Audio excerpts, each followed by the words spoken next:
you imagine oh, do you being have an like an accent? Australian Or on no? Twitch? American. You'd have the best voice in the world.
Well, that's an awkward picture. The heck happened there? There we go. Oh, thank you for clipping that. That's great. Okay. Hello Goldie, hello Bubble, and hi Shivy. Shivy's in the chat. No, you didn't? Oh, well. Missed opportunity on you then. Oh. How's it going? Came into weird face. Yes, so did I, actually. To be specific, so did I. How am I doing? I'm doing well. Thank you. Happy Thanksgiving. Yes, thank you. You know, I was just not like half an hour ago, 40 minutes ago, I was sitting in the recliner, as you know, as dads do, and I was just telling my wife, I was like, you know, I've had more Thanksgivings now in the United States than I haven't had in the UK. So like the scale is tipped, you know what I mean? But it still feels weird. I can't explain it. It still feels weird. It's like it's not hardwired. Don't look now, Atkinson. What? But you have someone new following you. Well, thank you for that follow, Hordian. Welcome in. Good to see you. You came in just in time. There's a wild Talonflame in chat. Yeah, I don't know. I mean, we're in the UK. So I was born in Durham, which is kind of like the northeast. But I lived part of my time there in Lancashire, Leyland to be specific. And there's that clip, you jerk. Shivy, you were in Durham? I was born at a very young age. See, we could have, well, not anymore, but we could have crossed paths, Shivy. You've just never known it. Why were you in Durham? Were you living there? Were you visiting? And Goldie, you lived in London for a year.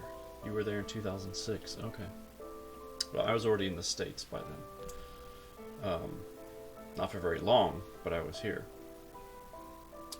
One of your best friends lived there. Okay. Cool. I miss being in the UK, you know? Like, there's still a part of me that would be like, you know, if my job, if my employer was like, hey, we're building an office in the UK and we're sending you, I'd be like, let's go. But yeah, I don't know. Just home is home, you know? I don't think it matters where you live. If you've moved somewhere else, home will always be home. So,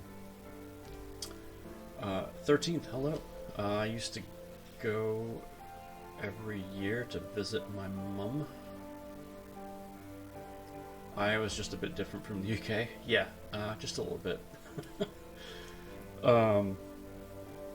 And the funny thing is, so when I found out that I was moving here, I was 15 at the time. I moved when I was 16, and I was talking with someone, and they're like, "Do you know where Iowa is?" And I was like, "No." Why would I know where Iowa is? And he's like, "I've been there." And then he gives me this evil smile, and he's like, "Look it up on a map." So I did. And then I went and found my mother, and I was like, seriously? This is where we're going? Because she met a guy online. It was like online dating before online dating exploded into what it is today. Like really early online dating. And he was from Cedar Rapids, which is actually just 30-ish minutes north of me. And I'm like, there are millions of people in the United States, and you found a guy in Iowa? So yeah, that was half a lifetime ago now. Crikey. But yeah, even to this day, every time I have Thanksgiving, it's like, cool. Feels weird. They still married? They would be. Unfortunately, my mother passed away a few years ago, but they were married up to that point. So, yeah, so it worked out really well. And they ended up moving from Iowa to Nebraska for a job thing, and then from there they went down to San Antonio, Texas. And I stayed here in Iowa. So, yeah. I moved out at 18. Didn't have a clue how to understand my money and, you know, how much I needed to make to live. I moved in with a friend in his apartment. It was just unfortunate timing that someone else was moving out. And, but yeah, so I learned a lot very quickly. And I didn't learn a lot of good things very quickly, but I am a much better guy for it now. So yes, it was still worth it, Goldie. Absolutely. You have relatives in Illinois. Well, shoot. Shivy, next time you're visiting, you need to let me know. Because you may have realized that Iowa and Illinois are right next to each other. And it doesn't take me that long to get to Illinois. So, just depends on where in Illinois, I guess. But anyway, if you're visiting, seriously though, tell me. I would love to meet up with you and hang out. That'd be amazing. Definitely. Goldie's an U of Illinois graduate. Wow, just everything's coming home right now. Bubble, have you visited Iowa or surrounding states by chance? Because that would be crazy interesting if you had. Anyway, let's. I saw Shivy try to get Stream Raiders up. Well, let me get it started. Alright, we're on a brand new. I'm so proud of myself. We have 4 boss kills, and I'm over the moon by that. You know, as a baby captain, I think that's fantastic. So let's start up here. This will be super easy. Oh yeah, this is like heavy on the warrior / archer stuff. So we're gonna go over here, and I'm gonna do a really easy setup here. We want some tanks over here and here, that way we don't get hit on the side. Get lots of archers, however many archers we can get. Nope, messing that up. Tank. And then melee here and here. And then of course I always like to do a whatever after that as well, just in case you need to place something for a quest, maybe. Whatever works. So yeah, easy plan. And again, that's just a guide. Place whatever you need to place. This will be easy.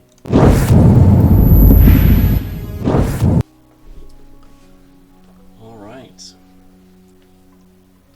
So, Goldie, to answer your original question before I officially went live, why did I decide to stream tonight?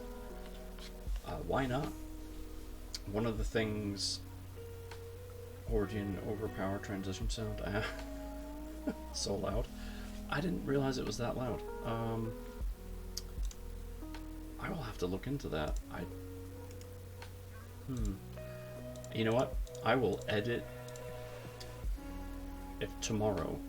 Thank you for telling me, Hordian. I will edit the original video, the transition video, and lower the audio levels, and then I'll re-upload it.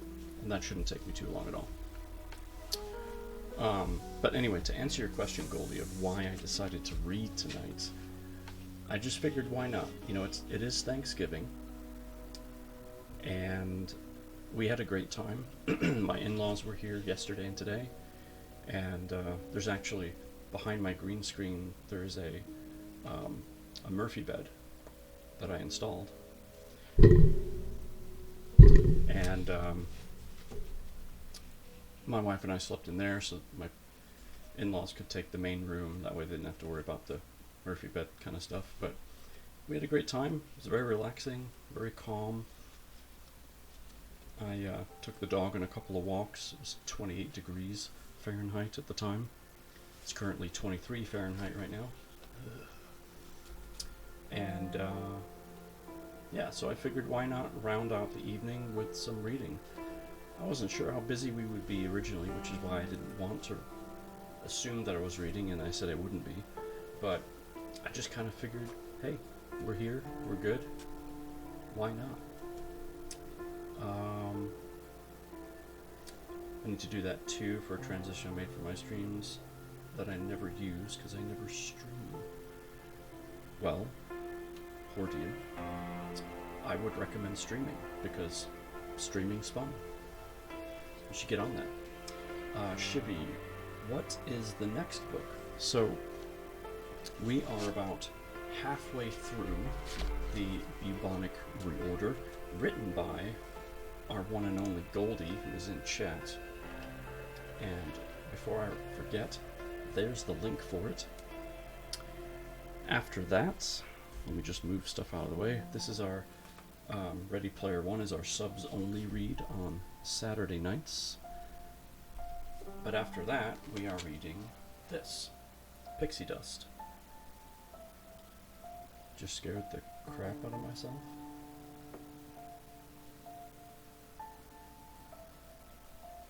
You okay? So yeah, Pixie Dust by Jenna Foss. That'll be our next book, and then I have 3 more books lined up right after that, so we are not short of anything to read. So, forgot I had my OBS up, and somebody just followed, and I had that John Cena sound alert come up. Yeah, that'll get you every time. Alright, folks. It is time to sit back, relax. Let me give you a quick recap of what we...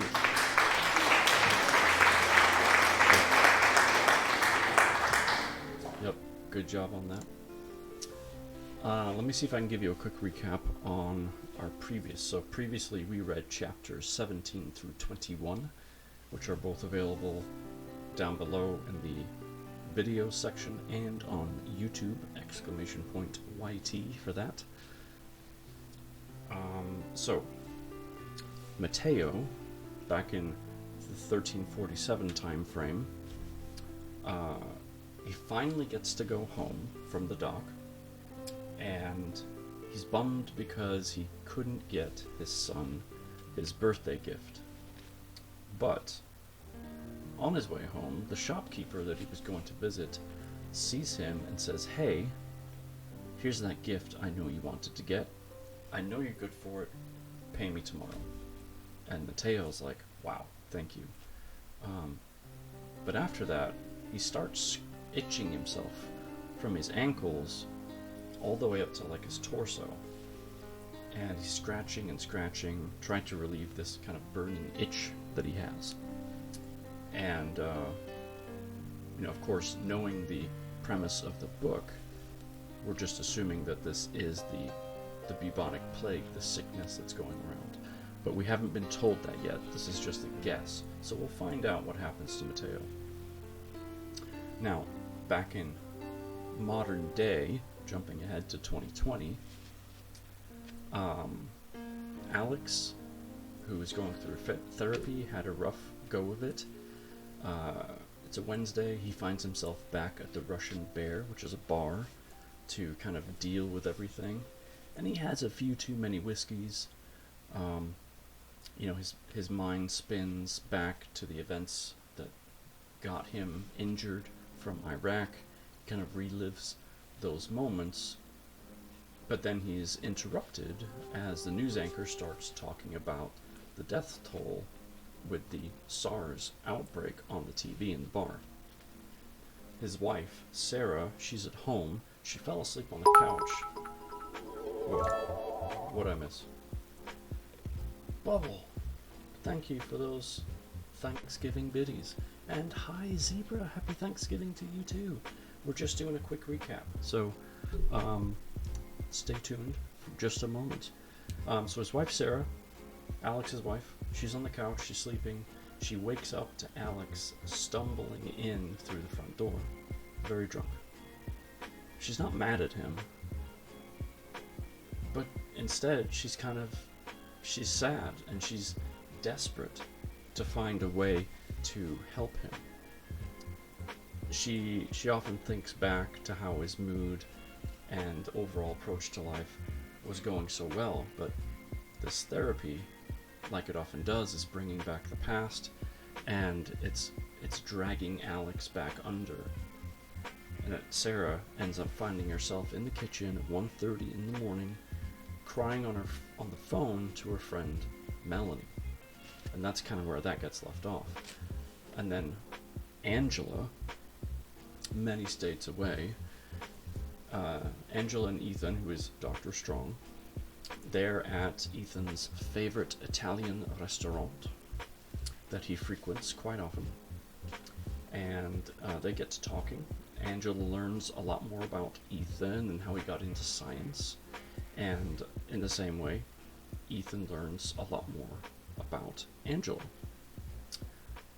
Now, during the dinner that they're having, Angela gets a phone call from one of the other interns, Asher.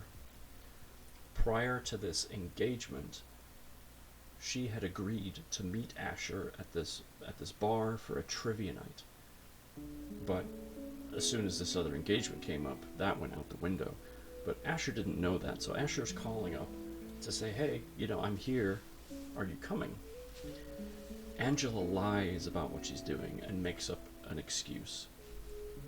And then when Asher hangs up the phone, there's someone else there, Maura, who is also an intern, the other female intern, and she's very backstabbing, she's very stuck up, she's not at all friends, or will be friends with Angela. She's kind of an enemy right now to her. And she's there, and she's like, see, I told you she would lie. And Asher's like, man, yeah. But still, deep down inside, wishing that the lie was true. And we're gonna kind of see how this all plays out, but we're suspecting that Maura is gonna sneak in there and put a wedge in. To what purpose, we don't know. And then the last thing we learned about previously, I know this is a long recap, Brock, who is a news anchor, goes on air with the breaking news about the SARS stuff, and is basically hoping that he's going to take his career to new heights, go new places, become bigger, more famous, and kind of use the outbreak to elevate his position. So that's where we left off. And there was a wild Zubat in chat. Sorry, I didn't see it. So anyway, that's where we're at. We got Stream Raiders rolling in the background. There's the link to that. In case you want to put some units down. We're just getting started on a brand new map. But for now, we're going to jump into chapter 22. We are back in 1347. It's October. We're in Messina. It's late evening. We're going to catch up with Matteo and see what happens. So, settle in, relax, make sure you have your drink, your snack, your blanket, whatever it is that you need, and let's get going with the reading. The wooden door creaks on its hinge as Matteo crosses the threshold of his home. His abode is modest, but located in the heart of the port town. Up the hill from the market center are a series of intertwined alleyways. Here sit some of the original dwellings of his trading port. The various shop owners occupy many of the larger accommodations. This location allows the owners of the many stalls to simultaneously keep a close eye on their storefronts while also saving time on the setup and shutdown of their operations each day. Mateo's family has lived in Messina for several generations.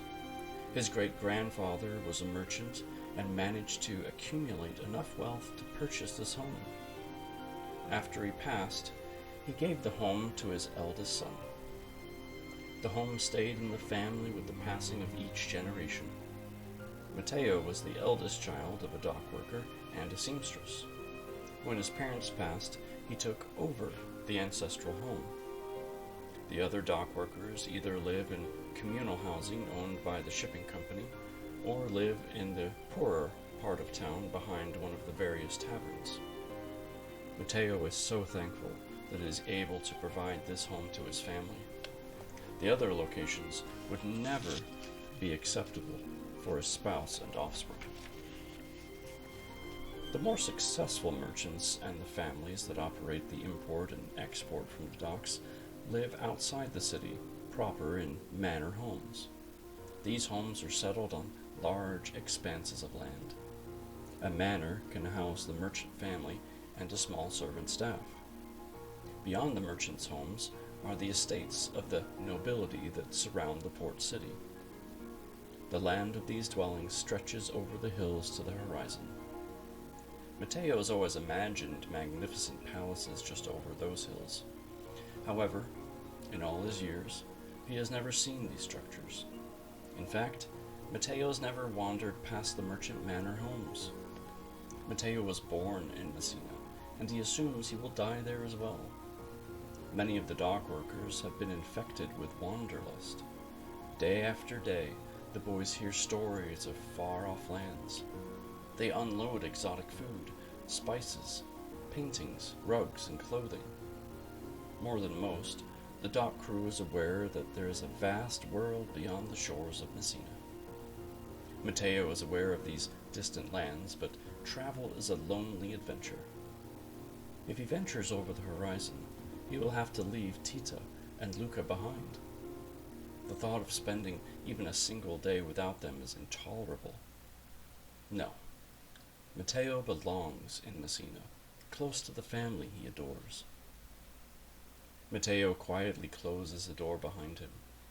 In the small foyer, he removes his sandals and places them to the left of his wife's footwear. The 3 pairs of sandals are now neatly lined up against the wall that is perpendicular to the threshold. As he looks at the shoes, he remembers how, what seems like only a short time ago, his pair of sandals was on the far right. But now, as a patriarch, Mateo occupies the far left position, where his father's sandals once resided. "Mateo, is that you?" whispers Tita. "Yes, my love," whispers Mateo. "Be quiet. Luca is sleeping. Where have you been?" Tita says in a hint of irritation. "I thought I would make it before he fell asleep," groans Mateo. "Mateo, do you know how late it is?" Tita questions. I know. A late ship arrived down at the dock. I tried to ask the foreman if I could leave, but you know how he is. The ship was damaged, and the crew was dead. I think the captain made a final effort to bring the ship into port before his death. Unfortunately, the vessel crashed into the dock. The Dock 3 is Dock 3 is obliterated. It will take weeks to rebuild it. The foreman ordered the crew to unload all the cargo. Interestingly, the boat was practically empty. After it was searched, we towed it out of the harbor and burned and sank it," explains Mateo. "The crew is dead?" asks Tita. "Every single one. Dozens of men in various states of decomposition. Fantino says that in one of the rooms below deck, 6 men were heaped in a pile and had been partially devoured by the ship's rat colony," Mateo says. "That is horrific," exclaims Tita. "I feel and smell disgusting," states Mateo as he absent-mindedly scratches over his body. "Yes, you do," jokes Tita. Give me those clothes and I will wash them out in the morning. You can put on your spare set of garments. As Tita leaves the room to get Mateo's spare set of clothing, he unties his clothing and tosses the clothes in a pile on the floor. He stands naked in the room, enjoying the cool evening breeze over his skin. Interestingly, with his clothes removed, he has an even greater impulse to scratch his exposed skin. Tita gasps and drops the set of clothes as she re-enters the room. Mateo, what has happened to you? She exclaims. What do you mean? He responds as he continues to scratch. You have small red welts all over your body, she points out. With his clothing removed, Mateo finally looks down to observe his body. Just as Tita mentioned, his body is covered with tiny red welts. The concentration of the affliction appears to cover his legs. Each leg is a splotchy red with hundreds of tiny welts. As his gaze travels up his body, he notices that the density of the welts disperses. I have no idea what happened. It has to be something from the ship, states Mateo, perplexed. Outside with you, she demands. Wash yourself down before you put on your clean clothes. She directs as she hands him a half-full bucket of water and a cloth rag. Still naked, Mateo steps out into the moonlight. He places the bucket on the ground and dips the cloth rag into the water. For the next 15 minutes, he vigorously scrubs his body. The rough contact provides him relief with the pervasive itch. After bathing himself, Mateo remains outside for a few minutes, letting the night breeze dry his body. Finally, he steps back into his home and puts on the clothes his wife left for him. Tita? Whispers Mateo. I'm here, she whispers back from the small bedroom. Mateo walks into the only other room of the humble abode. As he enters, he finds Tita sitting on the edge of Luca's bed, gently rubbing his back. Is he asleep? He questions. Yes, Tita mouths. At that moment, Luca slowly turns over. I'm awake, Father, he announces. Why are you up so late, little boy? Inquires Mateo. Waiting for you, Luca responds with more imagination as he gains his senses. Animation, not imagination. Hello. Well, I am glad that you did.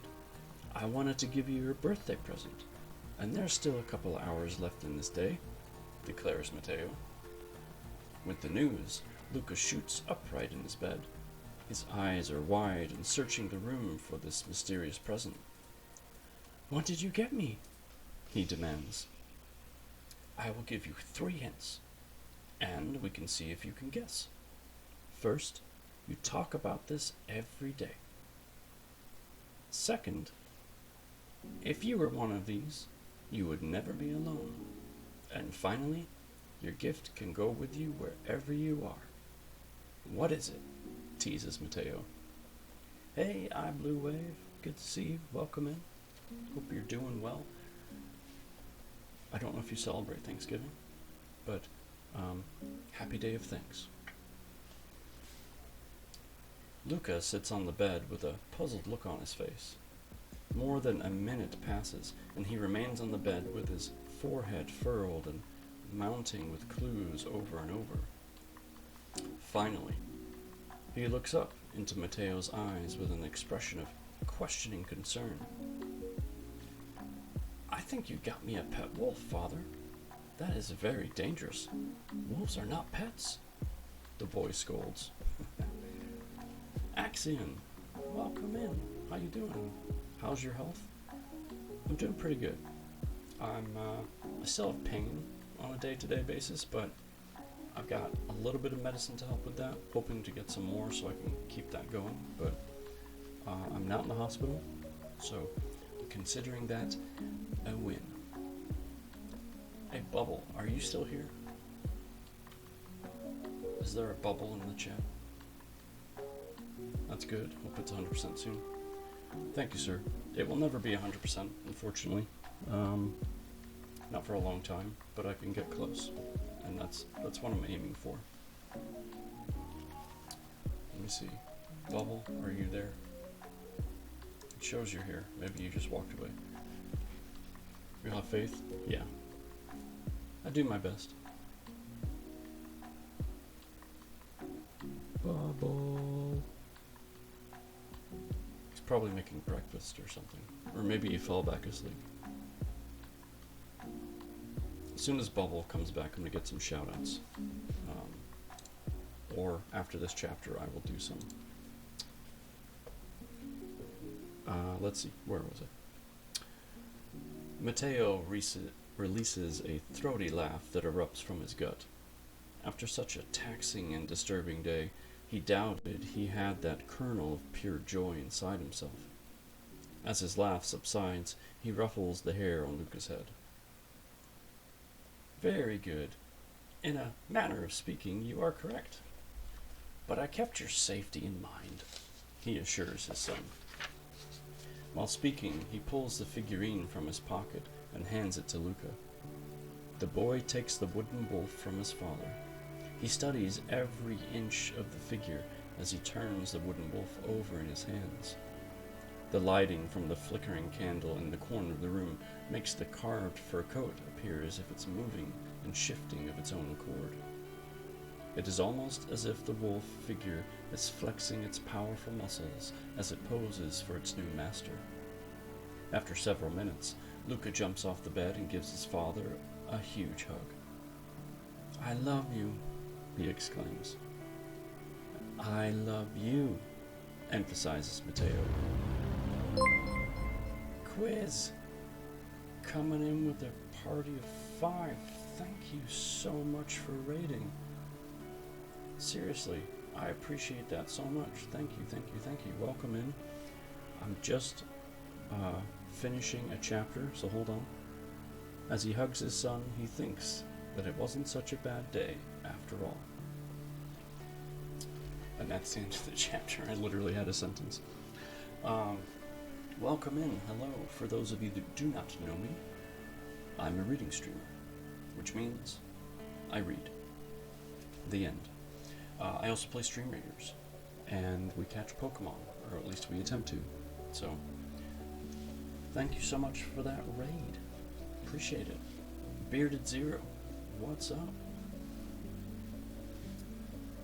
There's Bubble. Thank you for that shout out. Can we get some other shout outs too?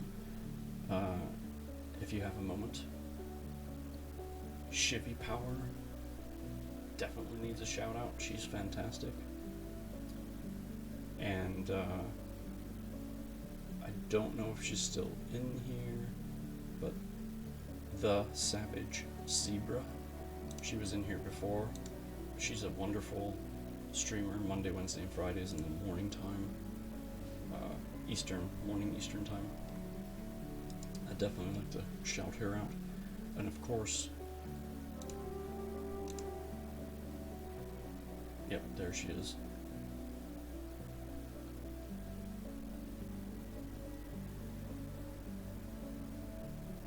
Yep, there's Shivy. How we doing on Stream Raiders? We got 3.5 minutes, give or take. And definitely give Axion a shout out too, even though I realize he hates them, but that's fine. I will give you a shout out, Bubble, if I can reach my keyboard properly.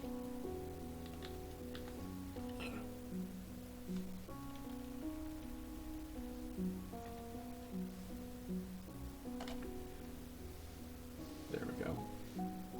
Thank you. You are quite welcome. You are quite welcome indeed. Alright, yeah, so we just finished chapter 22. Mateo realizes he has a ton of little red welts all over his body. But I guess back in 1347, no one saw that as a red flag. At least not in his household, because, you know, there's hugging, and his wife was just like, oh, wash yourself, and then, you know, you're fine. Thou shalt be cleansed, or something, I don't know. But, as we all know, it's not quite that simple. Oh, Shibby, thanks for the hug. Hugs back.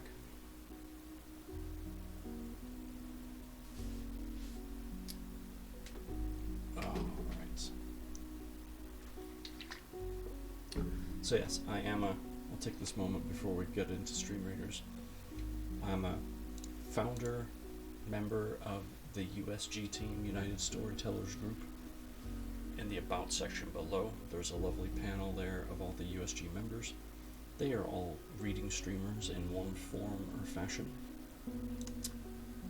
After the battle, I'm off to bed.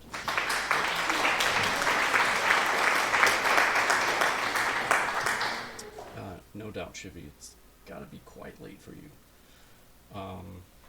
And then I'm also a new member of the Plat Squad, which is where Bubble and Axion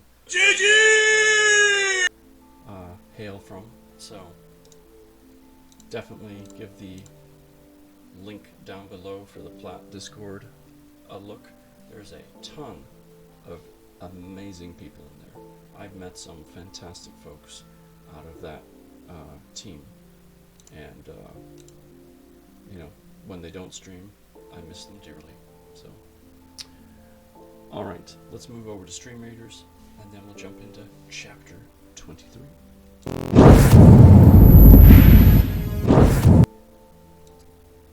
All right, so we still have like not just a few seconds left. Shivy just placed an epic flag. I hope you're all doing well. It's been a kind of a nutty week, to be honest, but it's winding down. I sort of have to work tomorrow. I basically put on the calendar, like, if you need me, I'm there, but I'm just kind of monitoring emails and stuff. So the day could be very, you know, nonchalant, or it could be absolutely freaking nuts, and I don't know. I'm back to streaming on maybe Sunday. It's been a minute. Well, yeah, I hope you do, because we like your streams. Alright, let's do this. This will be a simple battle. Thank you for all those units, and good luck.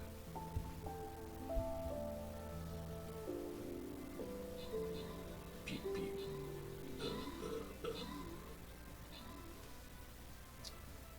The first group wiped away, cruising on over to group number 2, sending out the heals.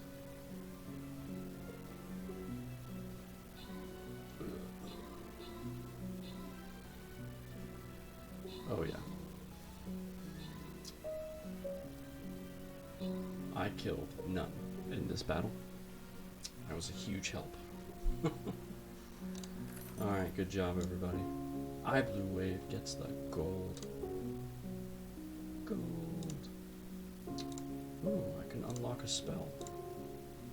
Hold the phone. I can either upgrade or unlock. I have to remember which one does what. Magic Tower that persists of the battlefield.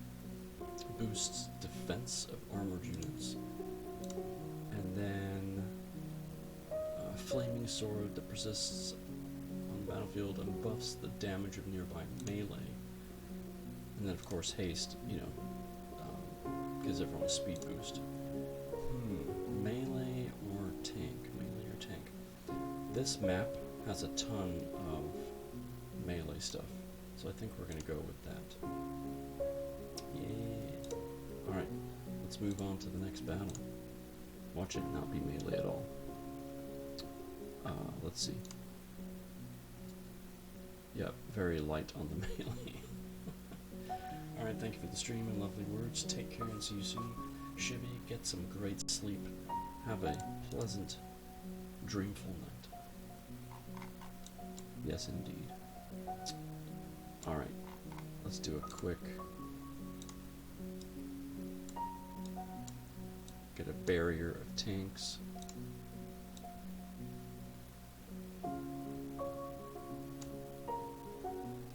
Get some melee in there as well. A couple of healers. And then of course whatever you want after that. There you go. Simple battle.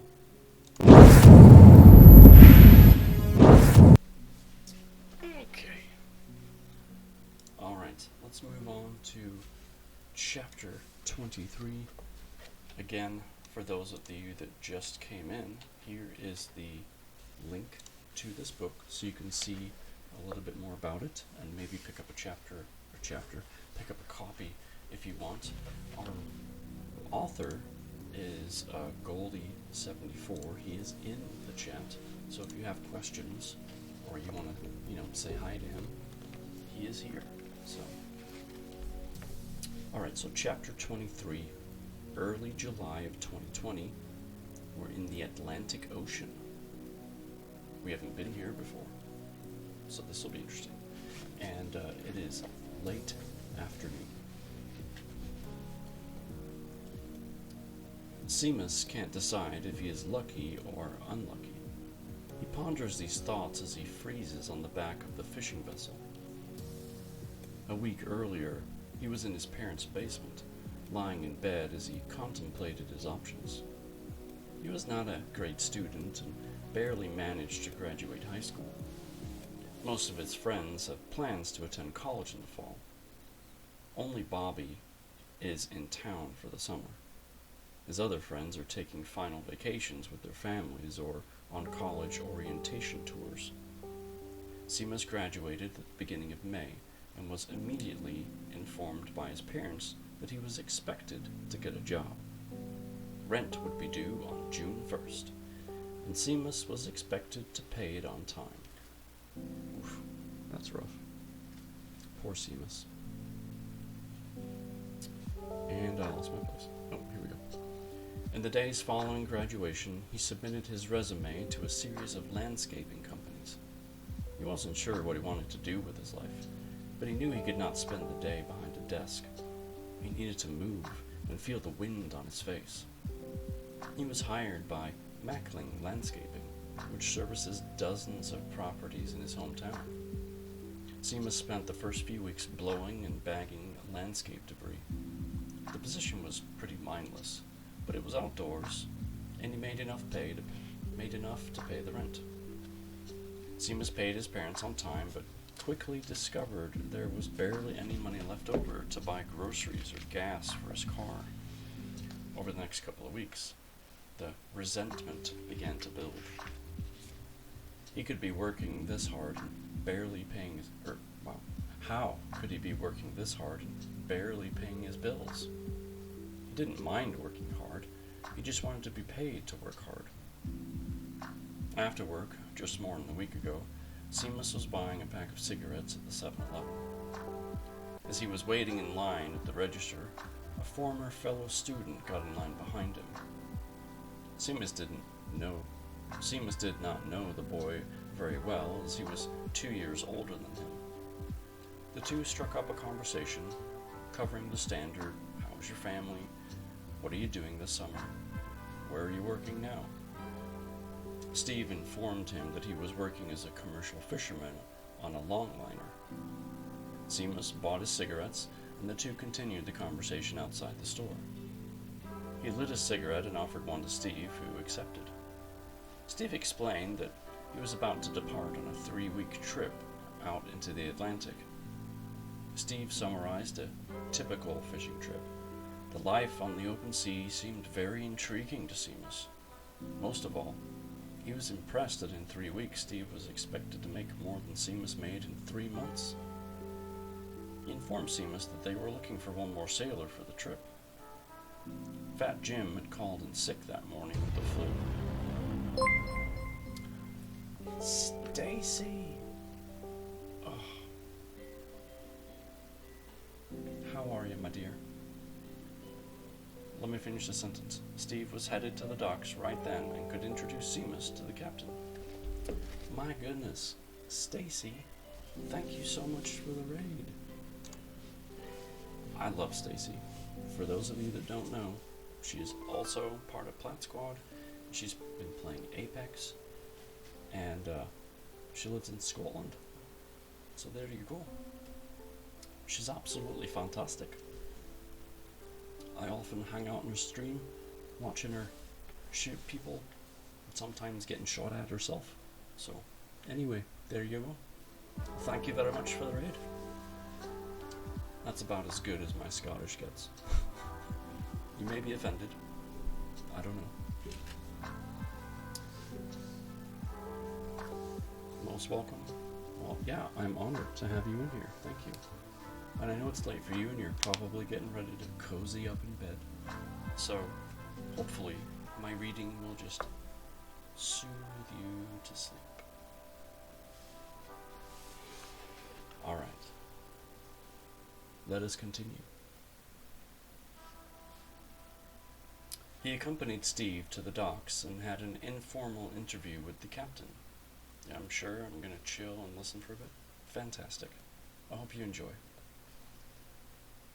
The captain asked if he was willing to work hard over long hours. Seamus assured the captain that he would be an asset to the team. The captain decided to hire him and told him to be ready to leave at 10 p.m. the next day. Seamus texted the landscaping company that evening and offered his resignation. Steve offered to lend Seamus a set of fishing gear to keep him protected on the Atlantic. A week later, Seamus was trying to keep warm as the crew placed the fishing lines in the Atlantic Ocean.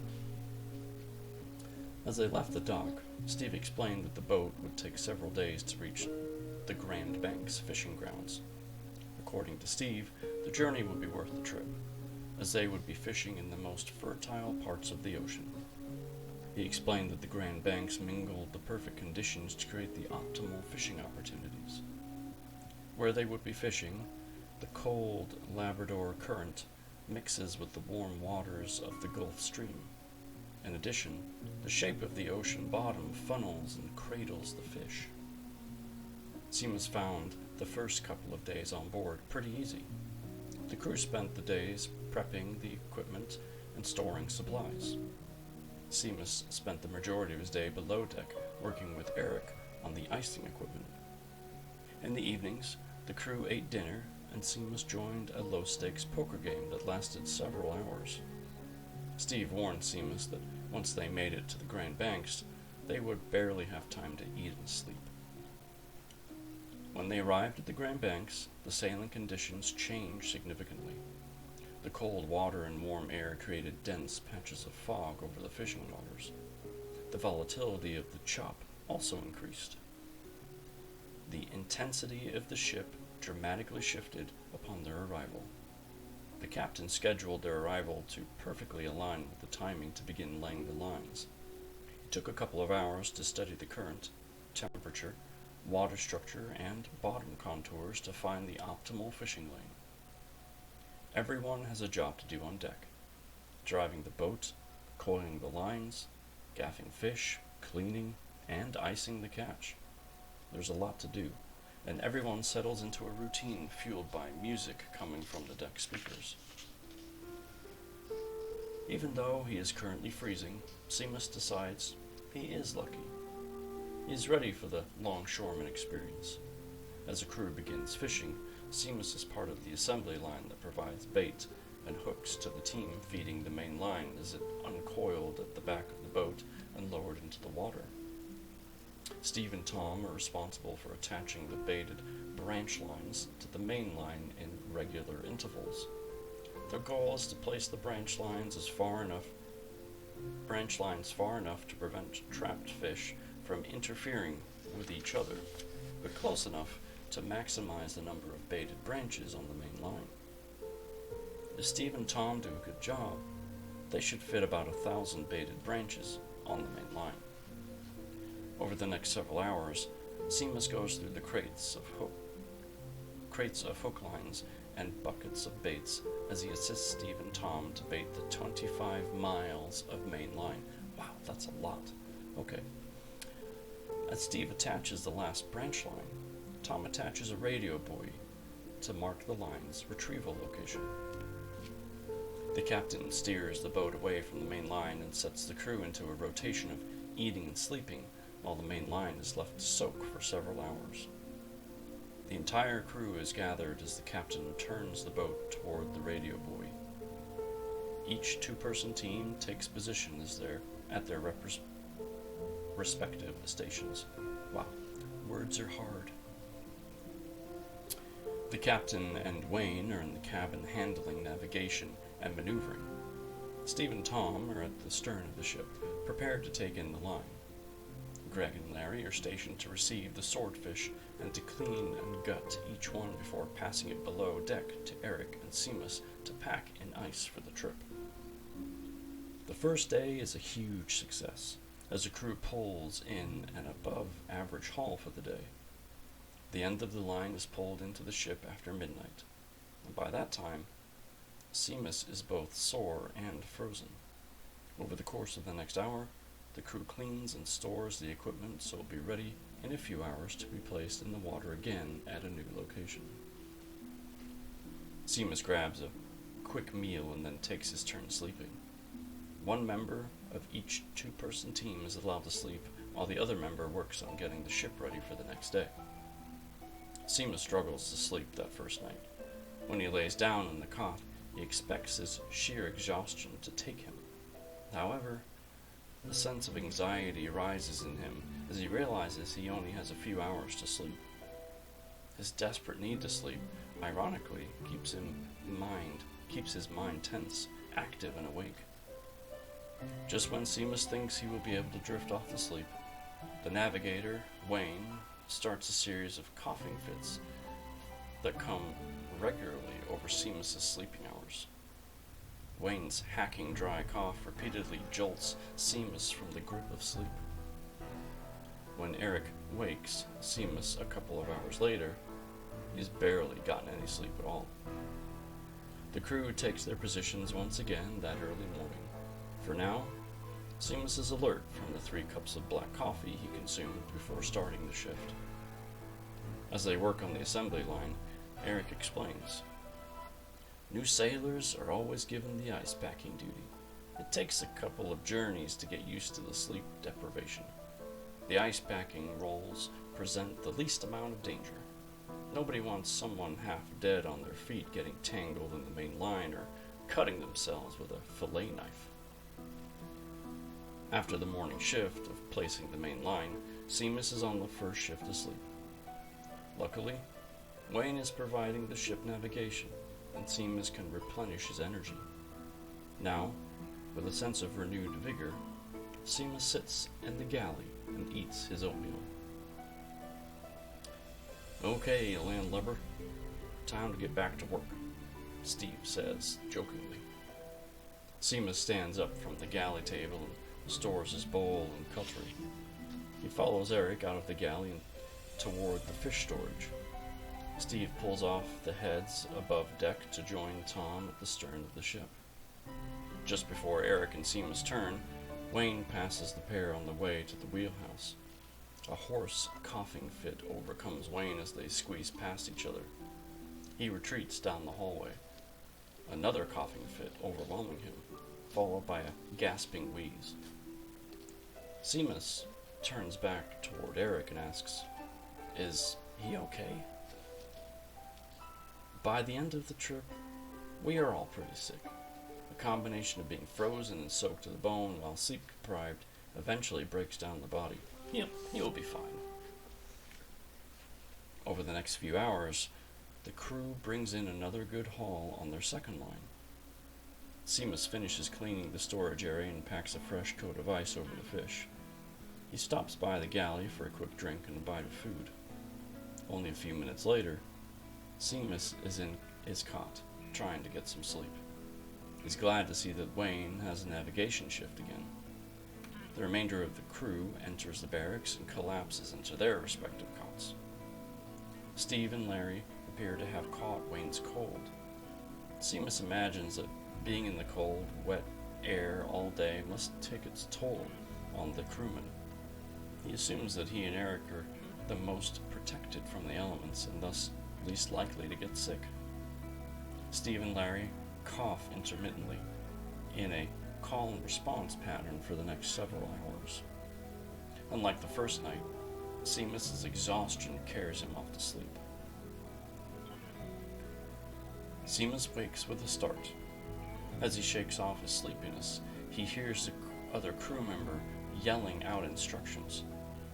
His immediate thought is that the ship is sinking. He quickly scurries to his feet and follows the commotion out the door. He follows the man in front of him through the ship and up the stairs to the deck. The ship's deck lights cast a stadium glow and pierce the darkness of the night. Most of the crew is crammed on the two sets of stairs that flank the bridge. His fellow sailors are jostling for position, peering through the glass at the occupants inside. Seamus nestles himself into the bottom of the stairs and calls up, asking, "What is happening?" A shout comes back that Wayne is ill and Tom and Greg are administering CPR. Later in the galley, Greg tells the other sailors what had happened. He was cleaning the knives and carving station for the next day's outing. He marveled at the calmness of the sea, which made the cleaning process exceptionally easier. The moon was low in the sky off the port side of the ship. Directly overhead was a small patch of thick, dark clouds that threatened to unleash a microburst. Greg put his head down and began to work in earnest to complete the carving station's preparations. When he looked up, 15 minutes later, he noticed that the moon was now on the starboard side of the boat. Finding the swift change in direction curious, Greg packed up and stored the supplies away. Before heading into the galley for a cup of coffee, he figured he would stop by the bridge and ask Wayne about the change in course. As he ascended the stairs to the bridge door, Greg peered in the window and saw no one inside. Panic washed over him, and he sprinted up the final steps and burst through the doorway. The door only opened about halfway before a mass on the other side impeded its swing. Greg wedged his body through the opening and launched himself into the room. He scanned the room quickly and confirmed that no one was manning the helm. He then glanced behind him to see what was blocking the door. Laying on the ground, curled in the fetal position, was Wayne. Greg dashed across the room and opened the bridge door on the opposite side from which he had entered. He stuck his head out and called out to Tom, who was working on the stern of the boat. Tom ran across the deck and up the stairs and was on the bridge in a matter of seconds. While Tom was hurtling toward the bridge, Greg had approached Wayne and laid him on his back. When Tom entered, Greg was checking Wayne's pulse and breathing. "He's not breathing. Get over here," screamed Greg. Tom turned away from the scene directly in front of him and approached the panel of lights and levers in front of the window facing the bow of the ship. "What the fuck are you doing?" Greg yelled at Tom. "Killing the engines and calling for help," Tom replied. Tom brought the ship to a complete stop, knowing that the gentle seas and the vast ocean before them would present little danger. He next flipped on the PA system and announced on all the speakers throughout the ship, "Medical emergency on the bridge. I repeat, medical emergency on the bridge." Chew waves in work mode. Hope that everyone's having an awesome night day. Thank you, Chew. Appreciate that. Hope you're doing well. Welcome in. Tom, Greg, and the captain spent the next 20 minutes performing CPR on Wayne. Tom thought Wayne was long dead before they ever made it into the bridge. He probably had a massive heart attack and died instantly. Steve and Eric carried Wayne's body below deck to the fishing hold. They removed all of his clothing and neatly folded his belongings in a pile by the door. They placed his body in the farthest berth and packed ice around it. When they were done, they placed his belongings in his personal footlocker, and then returned to the deck. Huddled in a circle at the stern of the boat are the captain, Tom, Greg, Larry, and Seamus. The morning sun casts rays of red and orange as it begins to crest the horizon. To the man, each is smoking a cigarette as they hold a conversation. In no rush to have the pending discussion, Steve and Eric saunter across the deck toward the group. "Thank you, lads. I know that this is some unpleasant business," the captain says with a nod to Steve and Eric. No problem," Eric replies to the captain. Turning to Seamus, he asks, Do you have a smoke for me?" Me too," adds Steve between coughing fits. Seamus gladly retrieves his pack from his waterproof pocket and hands the pack and the Zippo to the crewman. The captain waits for the men to light their cigarettes before clearing his throat to speak. "Wayne was a great man and a sailor. We've traveled these waters together for over a decade. When we are done here, I will radio ashore to inform his family." The captain pauses to take a drag of his cigarette, and the crew follow suit, like parishioners responding, "Amen." The captain continues, "We have an important decision to make. Do we turn back today, or do we finish the tour?" "What about Wayne's body?" asked Tom, his last word getting cut off by a series of coughs. "Either way, it's going to remain on ice and be completely frozen by the time we make it ashore. If we turn back now, the trip will be a financial loss and none of us will get paid," states Larry. "I really need the money," calls out Seamus, who instantly feels embarrassed about speaking up. He glances down at his feet and takes a long drag of his cigarette. "Currently, the cargo is only about 20% full, and we have resources for 2 more weeks of fishing," explains the captain. "I say we push hard and get the hole filled as fast as possible, and then get back to shore. All of us going broke won't help Wayne now," offers Greg. "With Wayne unavailable, who will steer the boat on the shifts? The captain can't stay awake 24 hours a day for the next 2 weeks," ponders Steve as he takes another drag and coughs out a plume of smoke. "Greg could move to the bridge and take my counter shifts," begins the captain. "Eric, you will move up and assist Greg in preparing the fish. Regularly, you can pop down to the cargo hold and make sure Seamus is properly packing the haul."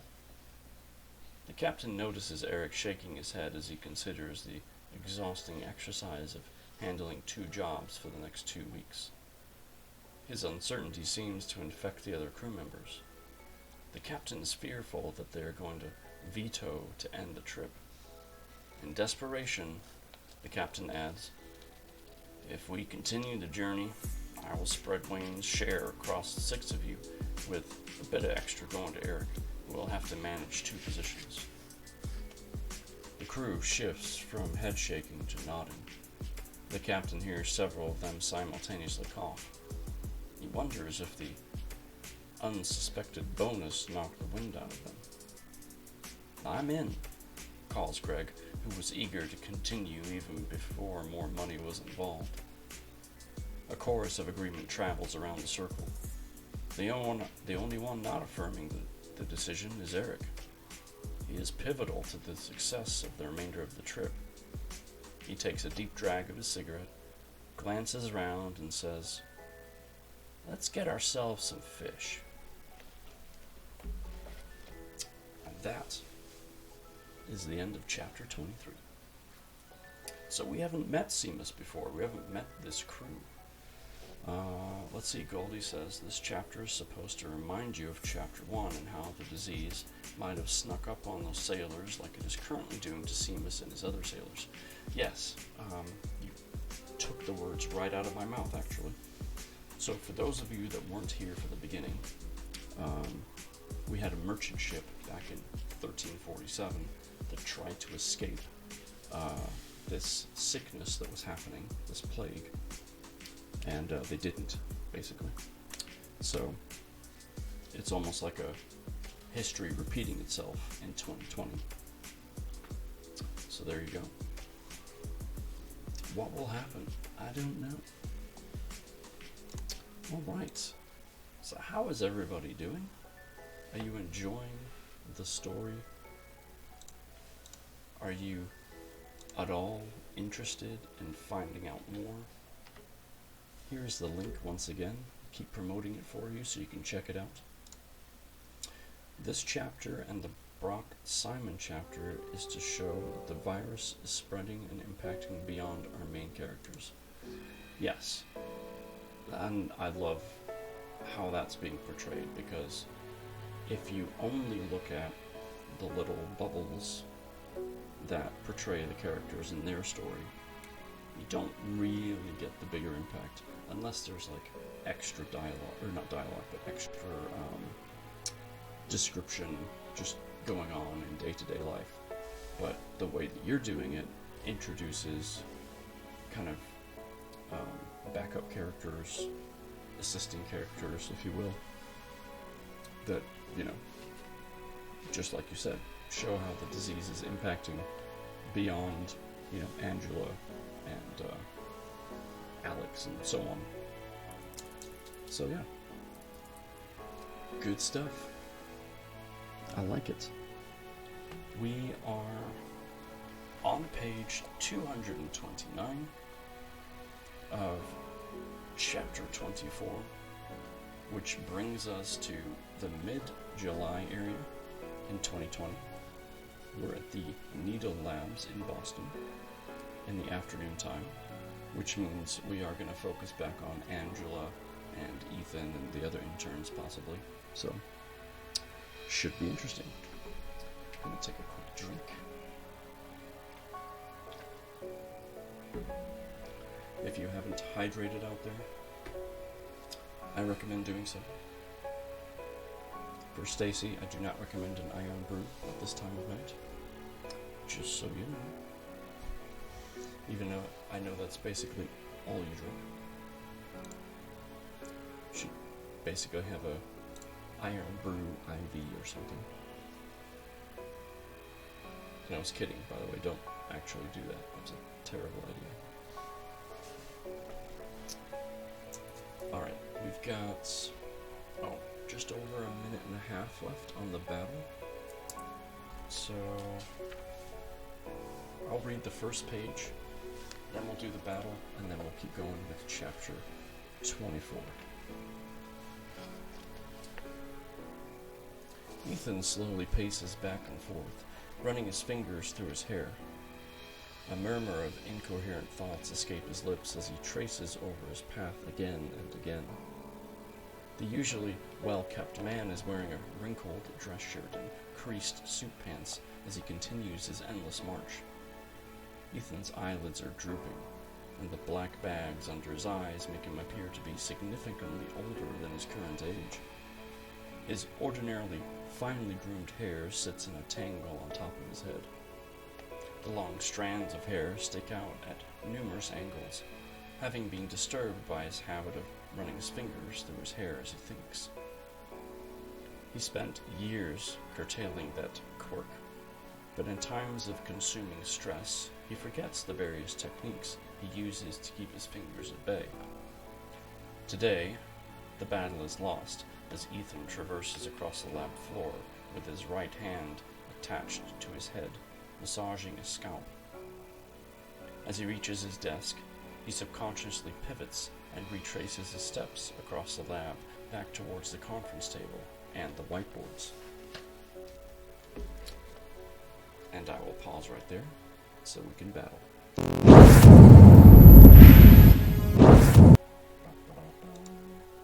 The oldest noob.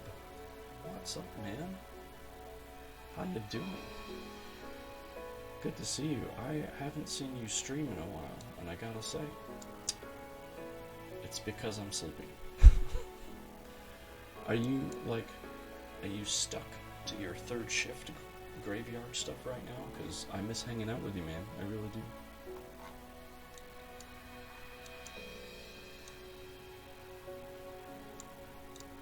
Alright. Good luck on the battle. While that's going on, let me give you a shout out.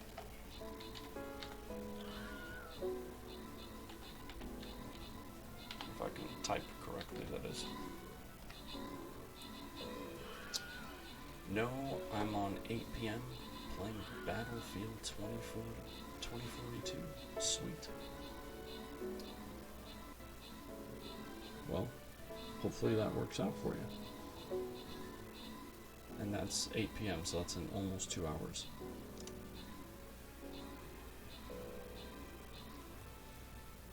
So as I'm here, no worries, Bubble. I was just doing it while the battle was going. Man, 13th coming in with dominating kills. Holy buckets. Good job, man. 13th gets the Barbarian. I Blue Wave gets the Flag Bearer. Alright. Which way do we want to go? Do we want to go towards the gold? I think we do. Yeah, let's go to gold. I like gold.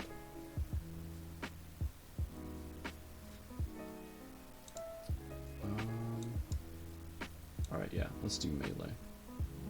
Then I can use the killing field. Alright, like usual, we'll do a line of tanks to keep us going. But melee is going to be a huge assist on this map, for sure.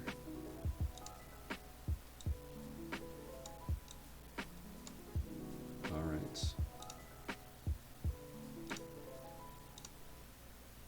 There we go.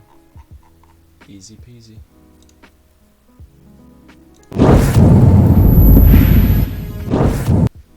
I love this music. I got really lucky with Pretzel Rocks because I created a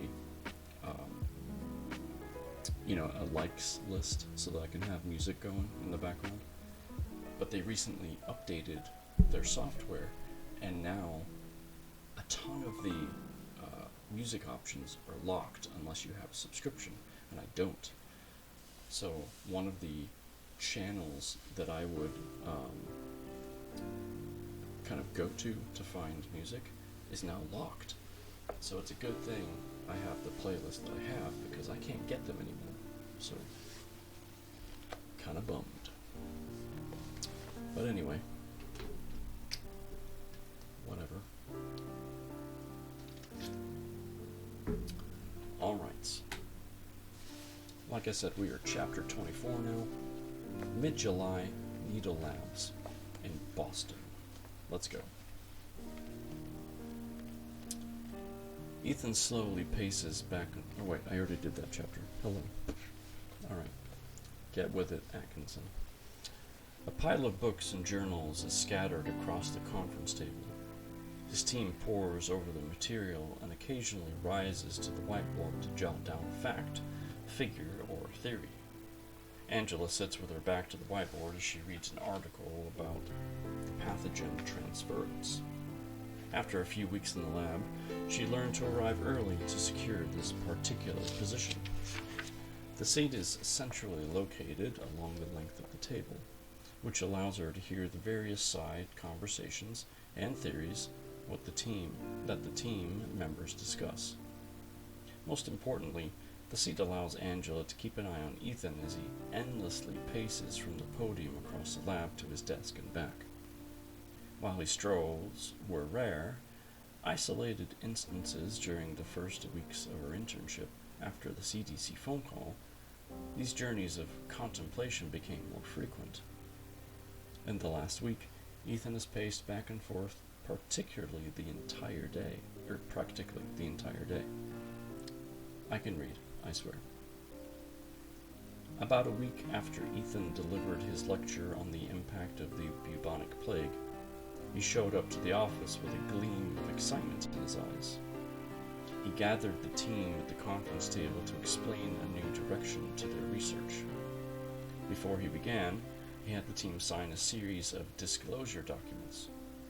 He informed the team that he was invited to attend a conference call about the growing SARS outbreak. This was no ordinary meeting.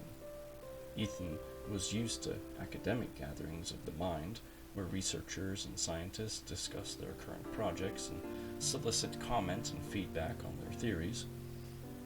When he received the invitation from a colleague at Stanford to join a call, he was expecting one of those thought exercise discussions. Ethan's first hint that something was awry was the calling of the order of the meeting. The chairperson of the meeting was Phil Cashman from the Centers of Disease Control. Ethan immediately realized that this was a different type of conference call and leaned forward to take in the content. Good afternoon, honored colleagues. My name is Phil Cashman, and I'm the Director of Centers for Disease Control. Several of you I have had the honor of meeting over the years. For others, this is my first introduction to you personally, but make no mistake, I am very familiar with all of your work. The director began. Ethan had never met the director, but he doubted anyone on this call was not intimately familiar with Phil Cashman. I wish that I was getting to collaborate with each of you under happier circumstances, Cashman continued. As you are aware, an outbreak of SARS has gripped China.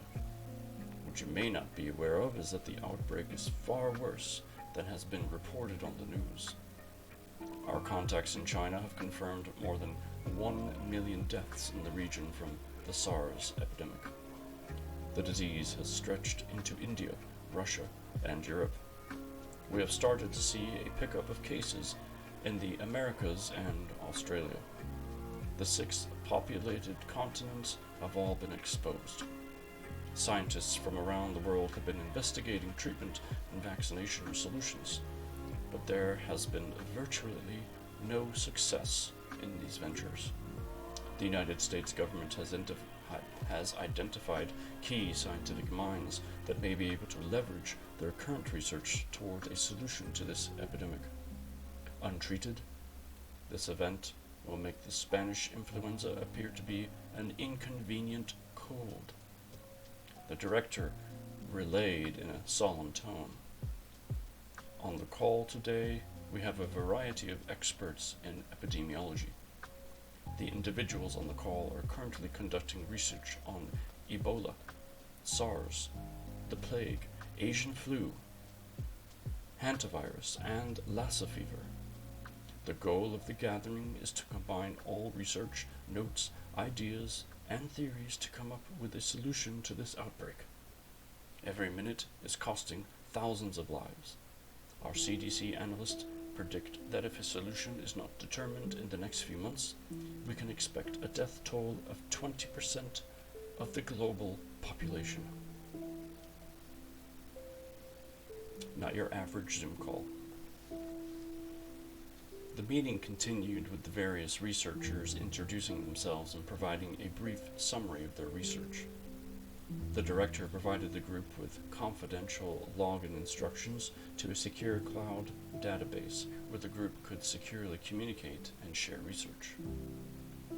Every researcher claimed to have a promising track of research that could be directly applicable to this event.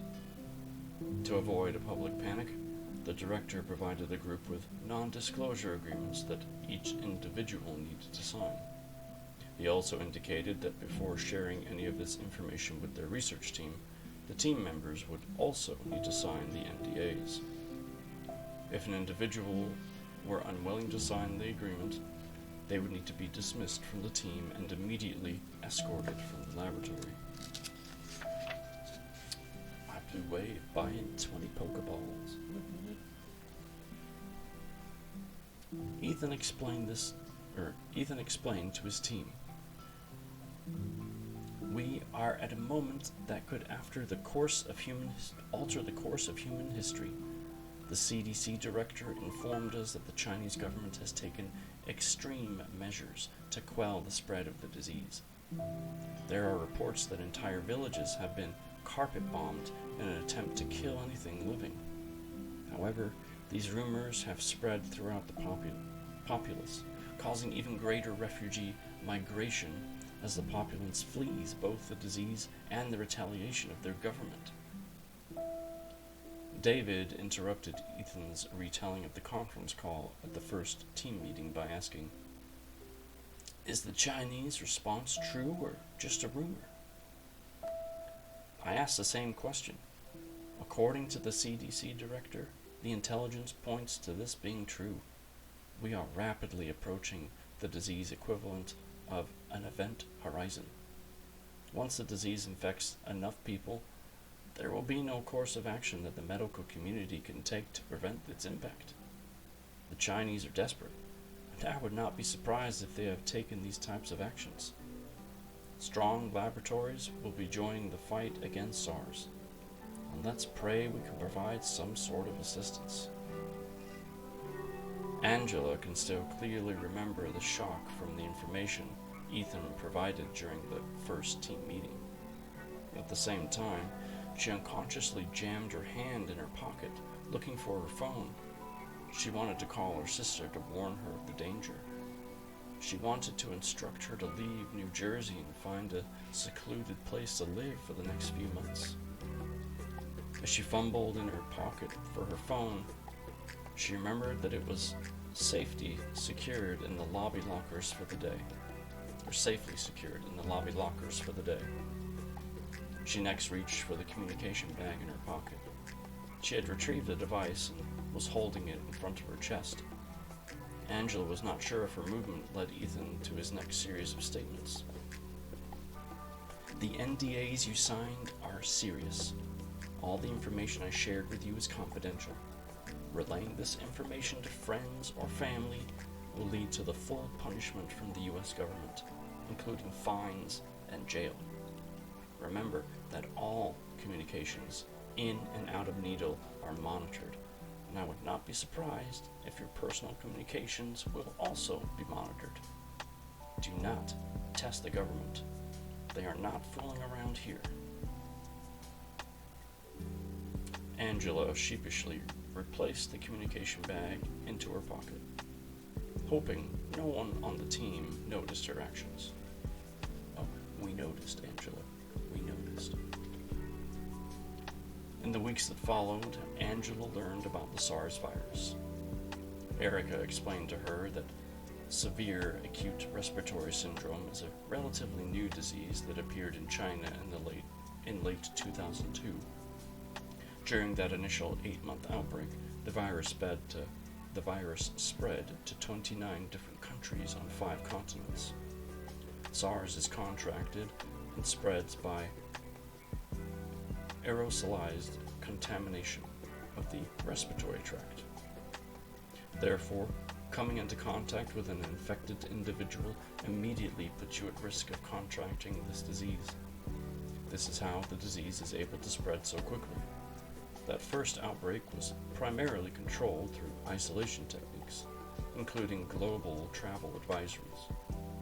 Research conducted in the years following the outbreak found that both Chinese raccoon dogs and horseshoe bats were the likely original carriers of the disease. Human expansion increased the exposure to these animals and allowed the disease to cross to the human population. The current outbreak was most likely a reemergence of a SARS-like disease from an infected animal reservoir. The current theory is that the source of this outbreak is something new. The more Angela learned about the virus and its spread, the more difficult she found it not to share the information with her family and Sammy. Angela began working later at Needle to avoid having to lie to Sammy by omission. She took advantage of her developing relationship with Ethan to spend several overnights a week at his home. The team's first heated debate was about the implementation of isolation. Oh boy. Arjun stood at the whiteboard with an array of colored markers on the shelf before him. Irina leaned on the wall adjacent to the whiteboard that was on the wall perpendicular to him. He knew that it would be some time before he was dressed in his biosuit and running experiments behind the glass wall of strong laboratories. During these initial brainstorming sessions, he and Irina took the role of informal secretary. This involved organizing the team's thoughts on the whiteboards and drafting a summary of the findings for a team review and Ethan's approval. Arjun was aware some scientists would view this role as demeaning. However, he viewed it as an opportunity to shape the path of the discussion. Since he chronicled the team's theories, he could shape the emphasis on certain ideas and discoveries. Arjun opened the conversation with his initial thoughts as he scrawled the word isolation at the top of the whiteboard. We have to mitigate the spread of the disease. This will require isolating the infected individuals, he stated as he scribbled on the board. Isolation is moot at this point, countered Erica. It would be an exercise in futility. Isolation is a key cornerstone to disease control, retorted Arjun. Agreed. However, the sheer numbers and exposure make its implementation impractical. According to the CDC director, the disease is spreading faster than individuals can be treated, isolated, or quarantined. The Chinese government believes that a traditional response will lead them to losing the war against this outbreak. In the United States, the number of cases has been limited, and the medical community has been able to respond effectively. However, if the disease exposure expands, our medical infrastructure will also be overwhelmed. Once that occurs, there will be no known way to curtail the impact of the disease. The United States is expanding its travel. Hold on. Start that again. The United States is expanding its travel ban in attempting to prevent the spread of the disease. Throughout the world, there are steps being... Wow, this is Ethan talking the whole time, and I'm thinking it's Erica. Whoops. Let's try that again. Throughout the world, there are steps being taken to isolate the spread of the disease. Currently, the President has deployed the National Guard to the Canadian and Mexican borders to prevent illegal entry into the country. These measures will not hold out forever. Isolation will only buy us some time, declared Ethan. For those who are new, I wrote the book before COVID-19. That is true. Goldie wrote this before COVID was known to any of us. So it's just kind of freaky how close the two are. Well, we know the Chinese solution is to conduct mass genocide to prevent the spread of disease. There's no way that any Western civilization will take that course of action, mentioned Karen. Irina turned around with her back now facing the whiteboard and her arms crossed in front of her. If we don't find a solution to the SARS outbreak, China may be the only country left standing because it was willing to sacrifice the few to save the many. Facing an extinction-level event, I'm not sure how we can claim what any government will actually do, contributed David. After David's statement, a somber pause settled on the group as each member contemplated the potential ramifications of this outbreak. Ethan broke the moment by asking Irina to write his doctrine on disease. As Ethan spoke, Irina wrote in bold capital letters, "Break the key, break the lock, damage the door, seal the door.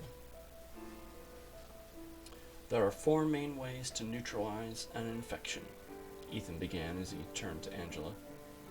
As I mentioned on your first day, we view the human immune system as an impenetrable wall. Within that wall are a series of locked doors. Each infection is a key that requires a specific lock at a specific door to bypass the immune system. The wall with the locked doors is the body's first line of defense. If an infection is able to find the correct lock and door and gain entry, the body implements its next line of defense.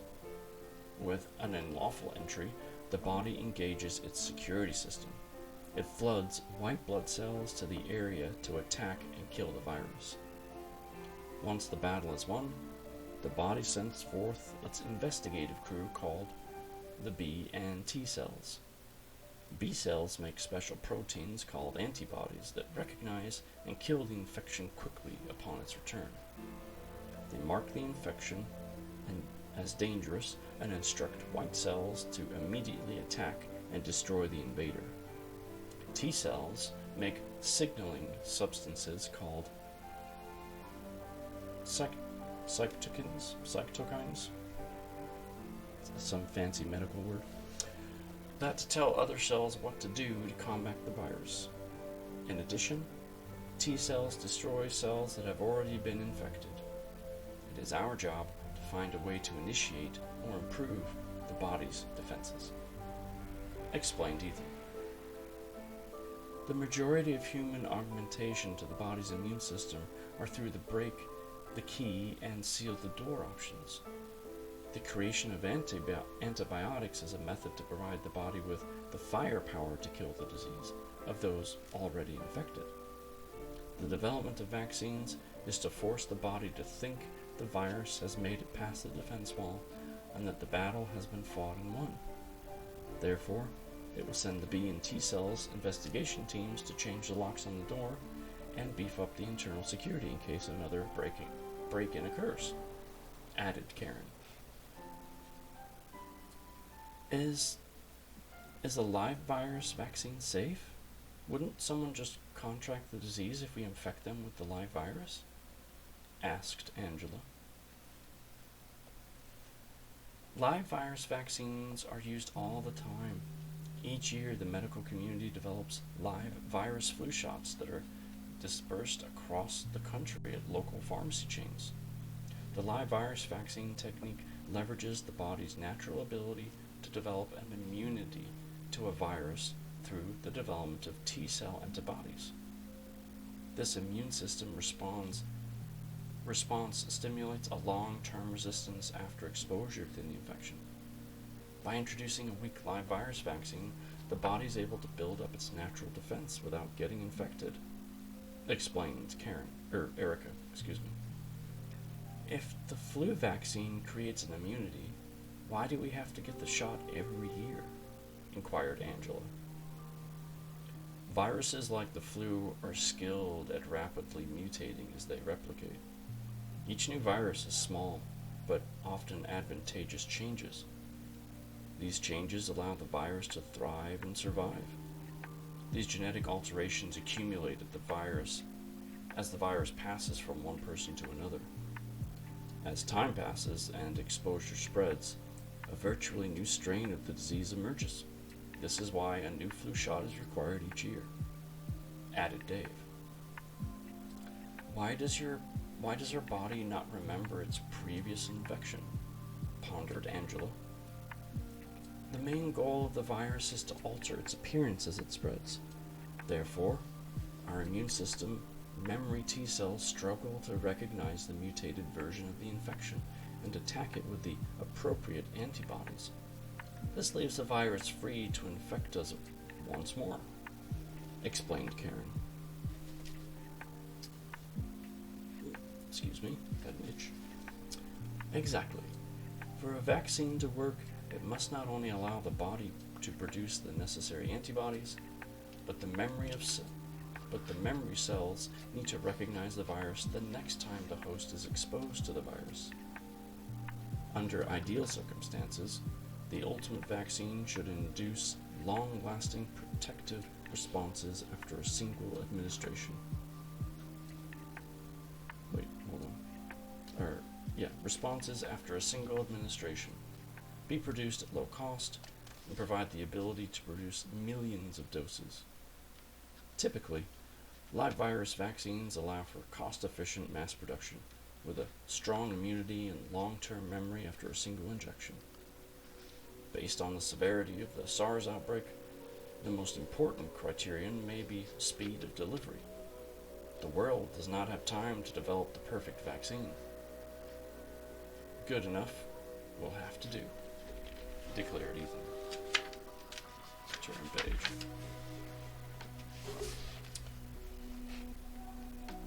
Let's see. But weak vaccines are not our reason for being on the SARS research team, he continued. The U.S. government is interested in our results in the break the lock arena. Exposure to the plague has managed to prevent the contraction of other infections. The HIV virus has not been able to infect a portion of the population because the lock to the door is damaged or mutated. The HIV virus has the key to the CCR5 protein lock. It uses its key to enter the specific lock and gain entry past the immune system. However, descendants of the plague's virus had their CCR5 receptor damaged. The mutation prevents the HIV virus, 700 years later, from being introduced into the host. The government wants our team to explore this avenue of research. Aren't we missing something? Asked Angela. What is that? Ethan inquired with his eyebrow raised. What do we do for the millions who are, and will be, infected before a vaccine can be developed? She questioned. That's a good point. There are so many people already infected and spreading the virus. Unabated, millions will be infected in a matter of weeks. To cease the spread of the infection, we need a way to cure those people who are already infected, added Karen. That is another team's problem. Our focus is to determine ways to alter the entry point for the SARS virus and thus prevent its entry into the host's immune system, Ethan declared. Angela shook her head, wondering if she was going to be part of a team that was willing to condemn millions of people to die. As each day passed, the weight of the implications of the outbreak consumed Angela. Realizing the potential ramifications outlined by the CDC director, Angela reached out to Kate to apologize. She desperately wanted to share everything that she had learned about the virus. Instead, she provided her general advice on how to remain safe and suggested that she postpone her trip to Europe until the next year. If nothing else, Angela was relieved to clear the air with her sister. In the weeks that followed, Ethan had the team focus on the break the lock angle. Arjan and Irina ran experiments to determine if they could induce the CCR5 mutation by infecting a cell with the plague virus. If the team could understand how the plague damaged this receptor, they could possibly determine how to apply that result to a SARS ACE2 protein receptor. Angela spent weeks reading through gene mutation articles and cross-referencing those articles with papers on diseases. She found a series of white papers by Dr. Taylor Smith on cancer cell mutations. She determined that focusing on hereditary mutations would be a waste of time. Hereditary mutations are inherited from a parent and are present throughout a person's life in virtually every cell in the body. Angela does not have a generation of time to solve the SARS outbreak. She needs an event that will force a mutation. This is where she's running into roadblocks. Angela is not the only team member who is striking out. As each day passes and fewer usable ideas are being added to the whiteboards, Ethan's trots around the office are becoming more frequent. She also notices that outside the lab, Ethan is becoming increasingly fixated on the SARS puzzle. Today, she realizes that Ethan looks like an army general who realizes he is losing both the battle and the war. Angela pulls her gaze away from Ethan and redoubles her research efforts. She hopes she catches a lucky break that will turn the tide on this war. Wow. So that chapter was full of science. A lot of stuff that kind of went over my head. I mean, understandable at a 10,000 foot level, but if I were to be like in Angela's shoes inside that lab, I'd be like, I can bring you guys coffee. That's about the extent of my ability in that specific, view of things. Goldie says it is a medical thriller. Yeah, sure is. The book I wrote was released just before COVID was a widespread thing, and it was also kind of about a society that had been crumbled already, like the after effects of something like this. But it was more like survival, military style, like not refugee, but home-based, building back up kind of thing. So, and it was 1/3 the size of this book. For those in the chat that don't know, this book is about 142,000 words. The book I wrote was right around 50,000, so a little bit different. All right, Stream Raiders is ready, so let's go do it.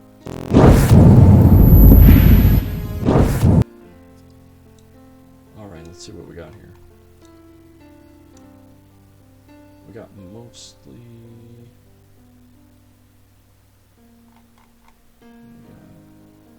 Musketeer, archers, mage. So we get, alright. So we'll do high ground again. Get some pew pew pew going. This shouldn't be too bad. Alright, everybody. Good luck.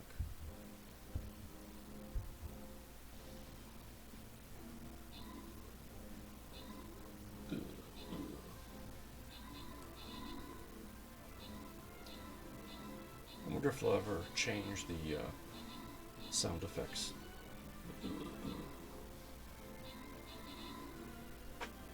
I think they're kind of hilarious, honestly.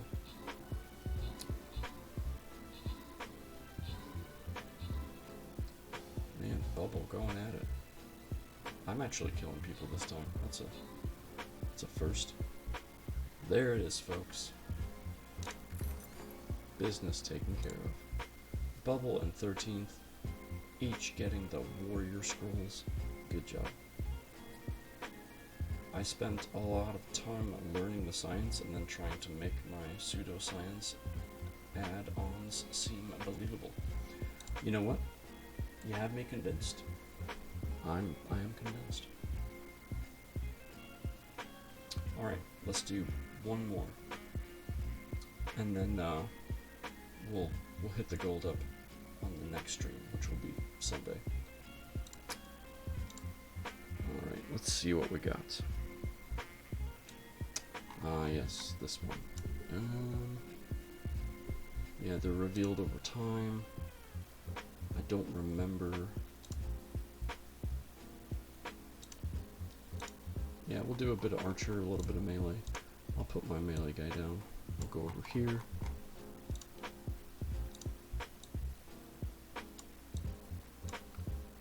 Tanks. Archers. Some melee.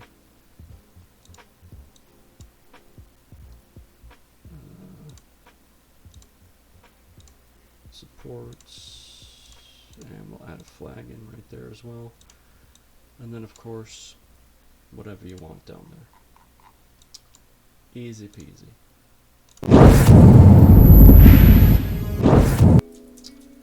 Okay.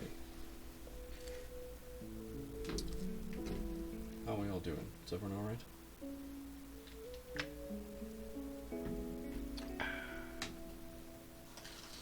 My in-laws went to specific kind of store called Stringtown. It's a local Amish kind of store. And they brought me back these little candies. And they remind me of stuff I would get at home in the UK. Like, when I was a kid, I would go to the store and I'd get like 1 pence, 2 pence kind of candies in a bag. Delicious. He sent me a DM. Alright.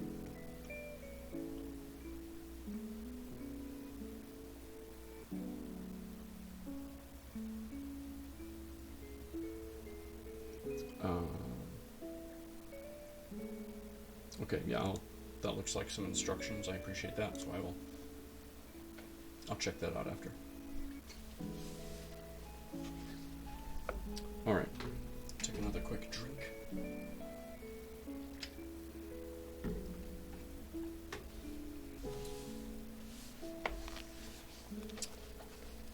Alright, so we are on Chapter 25, mid-July 2020, Houston Methodist Hospital in the emergency room. So this tells me, and there's a wild Indeedee. Who comes up with the names for Pokemon? Indeedee? Indeedee. Anyway, I think we're going back to Sarah, because we're in Houston, and she works in the emergency room. So, let's see what's going on with Sarah.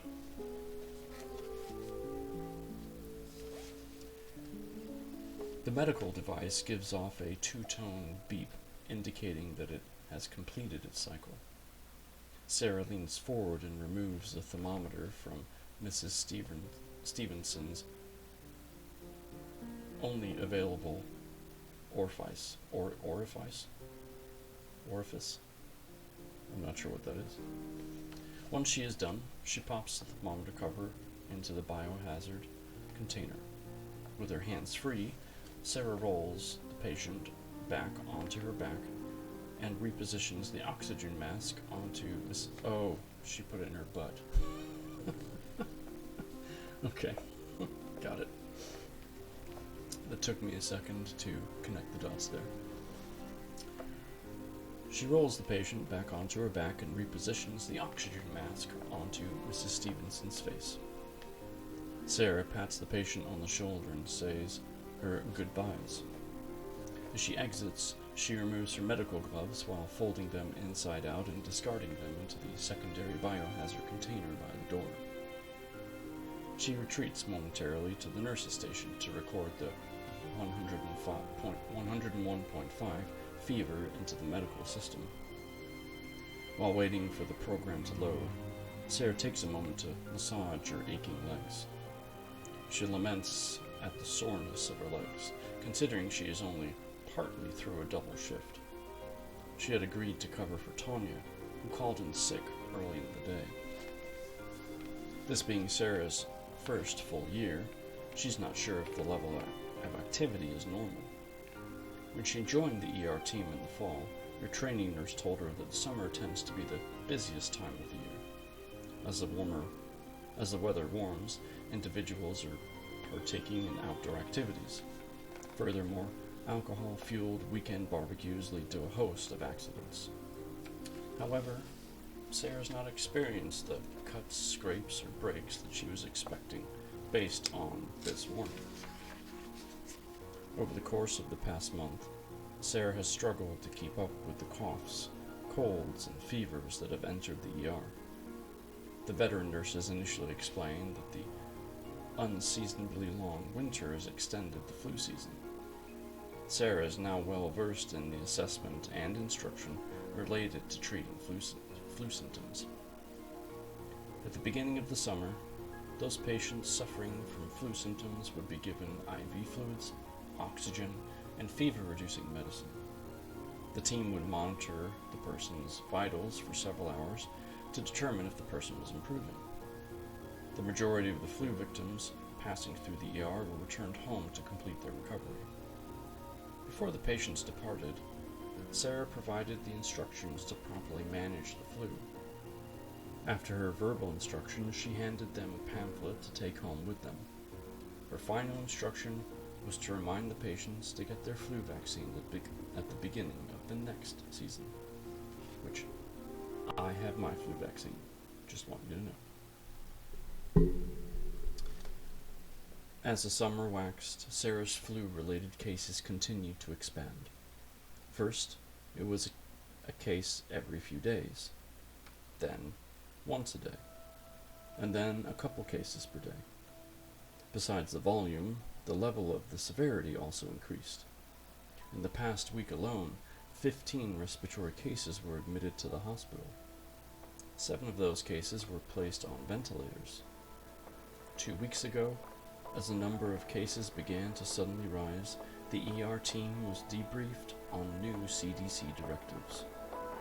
The group was instructed to follow alternative procedures for any patient presenting flu-like symptoms.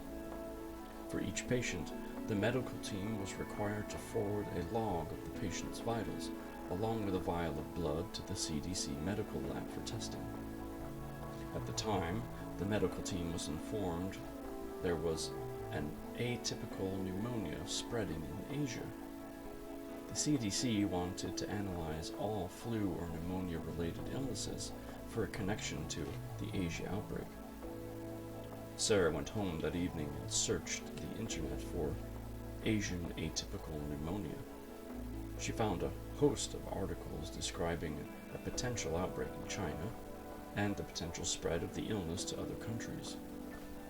She was shocked to learn at the time that there were an estimated 250,000 outbreak-related deaths throughout several countries. Normally, she would get home, eat dinner, and go straight to bed. The 12-hour shifts in the ER were exhausting, and she needed her sleep to recuperate. With her hour-long commute each way to the hospital, Sarah barely had time to eat dinner before she was ready to hit the sack.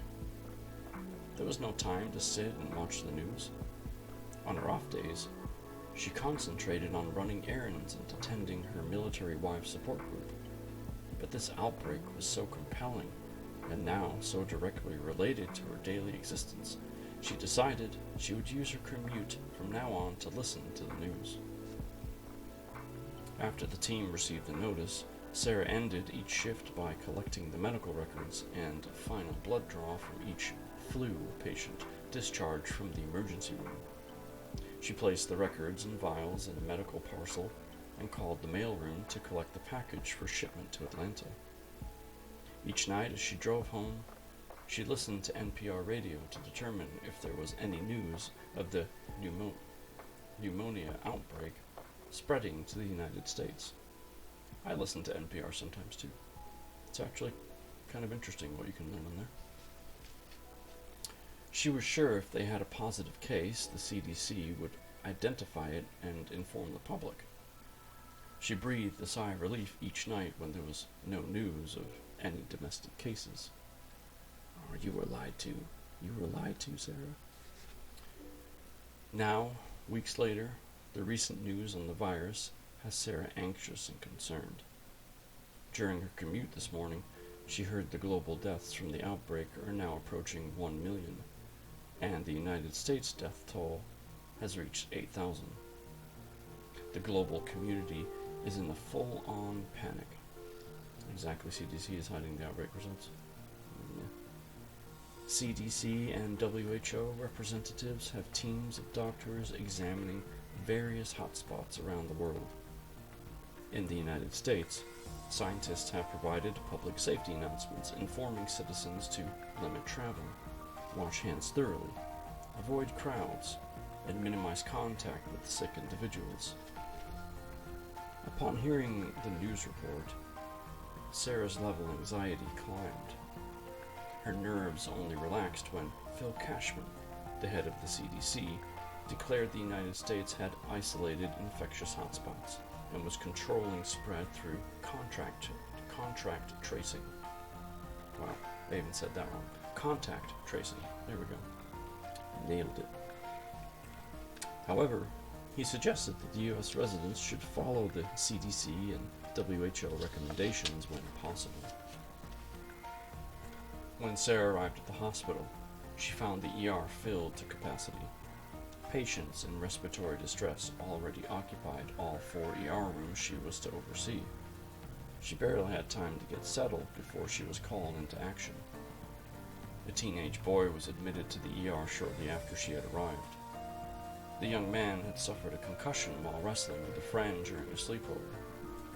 The boys tumbled off a bed, and the boy's head struck the wall during the fall.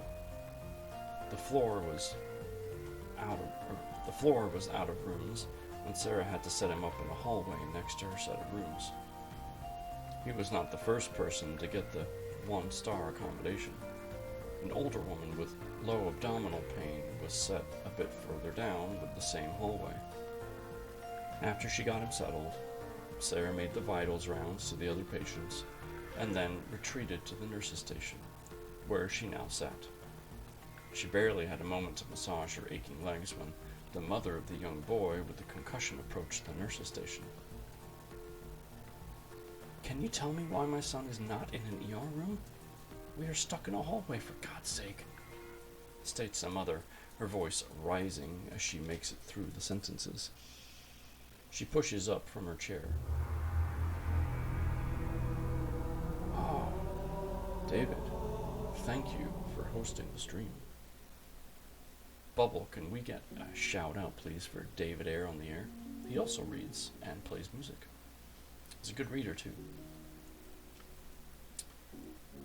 Sarah pushes up from the chair. Her legs flare in pain from the soreness of constantly being on her feet. She grimaces briefly before gathering her composure to address the woman. "I'm sorry, ma'am. All the rooms are currently filled. I will get your son a room as soon as I can." "David, what's up, my man?" "And when will that be?" the mother asks with a hint of aggression. "I don't know exactly. There are a lot of sick people currently in," Sarah starts. "Well, my Johnny is quite sick. He deserves a room just as much as any of these people," interjects the mother. "Yes, however, these people require medical equipment that we cannot bring out of the ER rooms, and they arrived here before your son was admitted," Sarah tries to explain. "Can't you move them to a hospital room?" she asks. Then her eyes light up as she has the most brilliant idea. "Can Johnny skip being here and just get a room in the hospital?"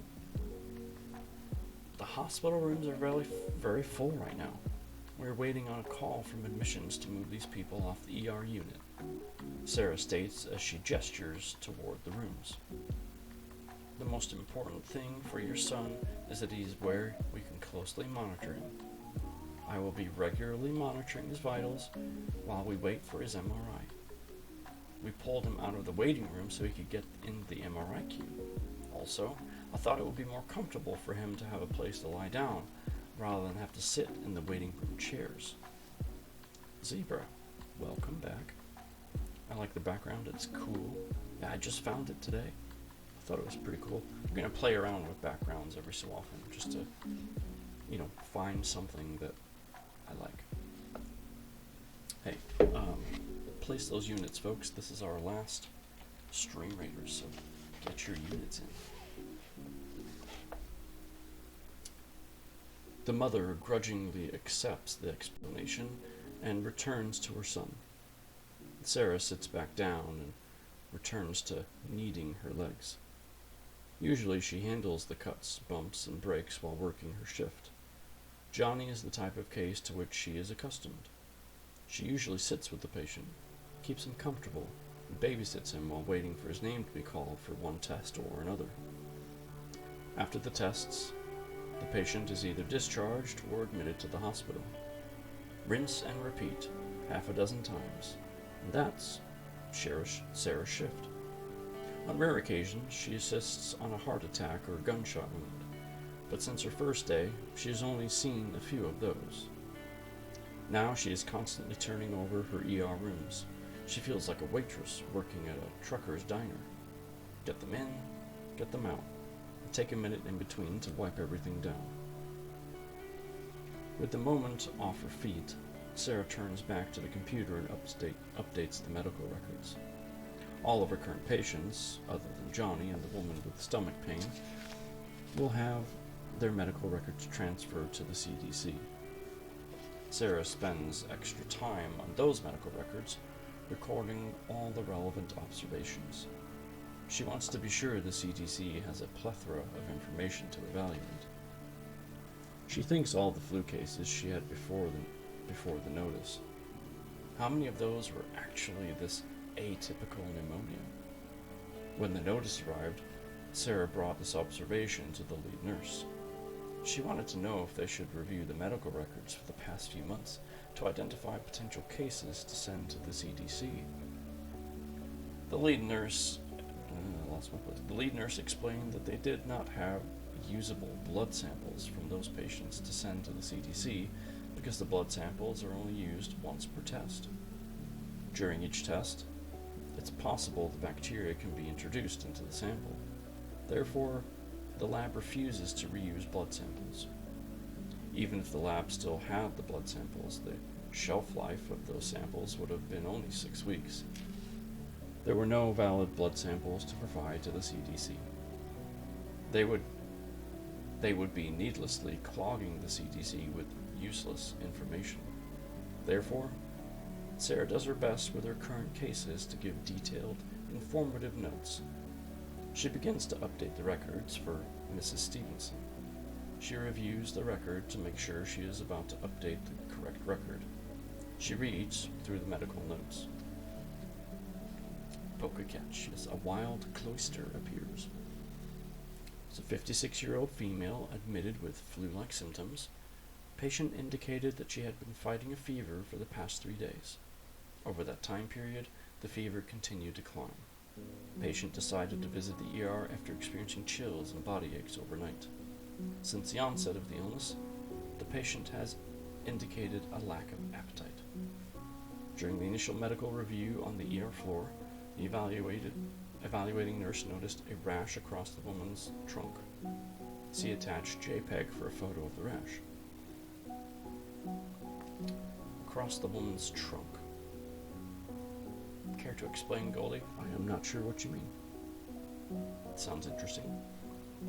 The attached vital chart shows the result and times of the vital readings. During the course of the patient's time on the ER floor, the fever has continued to climb. Patient has become lethargic and has presented moments of confusion when questioned. Patient has difficulty breathing and is on oxygen supplement. Let's see. This chapter is to show how the hospitals are getting overwhelmed with SARS and how it snuck up on them as they thought it was the flu. It's also to point out the ER is supposed to handle loads of other medical issues which they have no capacity to address. Midsection equals trunk. Yes, thank you for that explanation, and I can attest to that personally. When I need to go to the ER for like heart-related stuff, like I did recently, days ago, I am often very concerned that I won't even be able to get seen because of, the COVID-like stuff going on. And it's often a gamble for me of which hospital I should go to. Do I go to the main hospital where I'm seen and treated, or do I go to the other hospital that doesn't really know me that well and is kind of, to put it nicely, second grade in comparison? So that's always on my mind, if I have to go. Sarah enters the vitals screen. She adds the current date, time, and vital readings of Mrs. Stevenson to the bottom of the table, then exits Mrs. Stevenson's records and pursues the medical records of the other patients on the floor. The medical notes are nearly identical. Sarah feels a sense of dread wash over her. The emergency room is meant to handle myriad medical ailments. However, the hospital is currently overwhelmed with these respiratory patients. The extended flu season and the news coverage of this atypical pneumonia in Asia have driven the respiratory patients to the ER, but the other medical cases away. If you want to avoid getting the flu, avoid going where all the flu people are congregating. Sarah is concerned that there are hundreds of people in the community, who are avoiding needed medical treatment. How many people are suffering outside of the hospital walls? Yeah. She also becomes aware that this new class of patients is not following the typical ER pattern. These respiratory patients are lingering in both the ER and hospital rooms. The ER's goal is to process a patient in a matter of hours. These respiratory clients are taking up ER rooms for nearly 24 hours. The length is extending as the hospital rooms fill up with these patients. In the main hospital, the goal is to process a patient in about 48 hours. However, these respiratory patients are spending weeks recovering. The most severe cases are being placed on ventilators and spending almost a month being monitored by the hospital. The lack of turnover is clogging the entire system. Single rooms are now doubles, and doubles are now triples. If there's no room, makeshift spaces are created in hallways. Johnny and his concussion are experiencing one of these unique accommodations. I've had my fair share of hallway beds, I can tell you that much. With these patients, Sarah's main focus is to determine if the patient is experiencing a typical flu or this atypical pneumonia. The symptoms of the two diseases are remarkably similar: fever, chills, respiratory difficulty, fatigue, and body aches. Sarah is carefully monitoring whether these symptoms grow in severity and intensity. In the most severe cases, the patient's fever continues to rise and there is more pulmonary involvement. Each patient's lungs are filled with thousands of bronchi that end in small sacs. These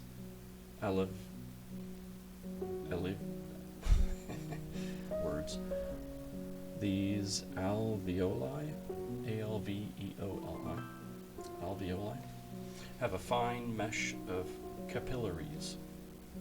I feel like I'm taking a course on like nurse stuff right now. Where the lungs add oxygen to the blood and remove carbon dioxide. In the more severe cases, the patient's alveoli fill with pus and fluids, making breathing difficult. David said this chapter is triggering. This might, David, for a lot of people, just because it's so very realistic to current events. So, no worries if you have to duck out. We are almost at the end of this chapter, and then we'll be doing our stream raiders and finishing reading for the evening. So we're almost done, about a page and a half. With each patient, Sarah listens intently for a dry, non-productive cough that signals the lung involvement. Left unattended, the lungs can no longer deliver enough oxygen to the blood, causing the person to suffocate. If a patient appears to be moving down this path, he or she is transferred to the main hospital to receive mechanical ventilation. When COVID hit, it was real triggering for me because I lived it in my mind for 5 years. I can imagine. Wow. Yikes. Sarah notices that more and more of her patients seem to ultimately be transferred to the main hospital. She sits and thinks for a moment. Is she sending more patients to the main hospital by volume or percentage? She quickly deduces that it is both. There are definitely more respiratory patients entering the ER. Until recently, very few of those patients would need to be admitted to the hospital. Now, nearly 2/3 are being admitted to the main hospital for some period of time. Sarah becomes concerned that the ER will soon be unable to treat all these respiratory patients. Her thoughts are interrupted when the phone in the nurse's station rings. Sarah leans across the desk and picks up the receiver. Emergency room, Nurse Falk speaking. Sarah answers. Hi, this is Roger in imaging. We are ready to take John Simpson for his MRI, the technician explains. Oh, that is excellent news. We will transfer him immediately, she confirms. She exits the nurse's station and grabs an orderly to assist her.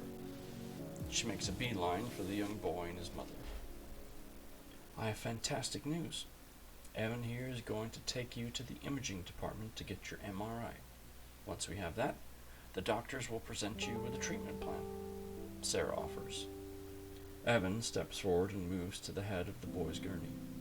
Sarah gives the boy and his mother a warm smile. The mother offers her thanks as the trio pushes through the double doors, leaving the ER on their way to imaging. And that concludes the end of chapter 25. Man, I'm going to have a lot to write on my recap. Or at least, I'll try not to make it too long because I want to be short and concise, but also give enough explanation of what we've covered. But man, I tell you, chapter 26, wow, has a lot of CDC stuff. So, on Sunday when we get to chapter 26, we're going to be back in Angela's realm. So, but before that, I do want to let you guys know, for some of you, I've been promoting our next book club, which would be happening on Saturday. I say would be happening because due to the holiday, just the timing of everything, we don't have the people to kind of make it work effectively. So we have decided to cancel November's book club. So instead, I will be doing my normal subs only read in Discord. So if you are subbed and you're not part of Discord, here's the link. Saturday night, 7 p.m. Central Time, I will be continuing our very fun read of Ready Player One. So if you want to take part in that, it's completely optional. It's just my way of saying thank you to you for being subbed. So, Zebra's excited. Woohoo! Goldie says the theme is that the virus is spreading out of control and more than the public realizes. Yeah. Oh god, didn't mean to reply to that. Oh. Yeah, I see what you did. I think we understand what you mean though. No worries. No worries.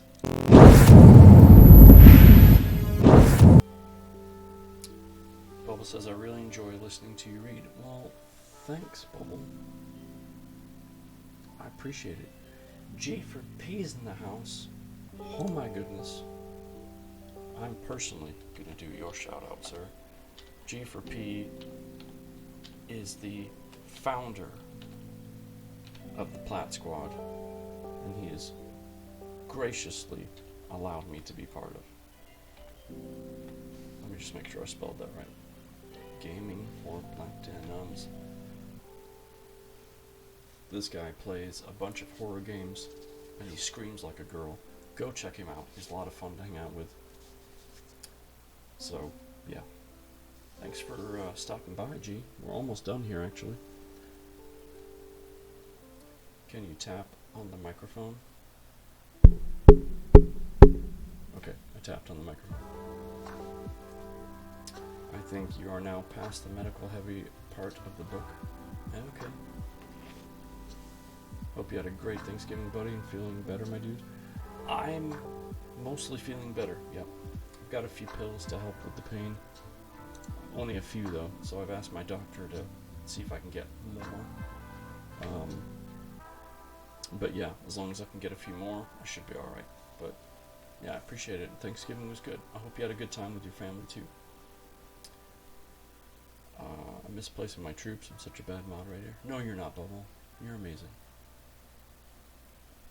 It sort of sounds like the front of the mic is not pointed at you.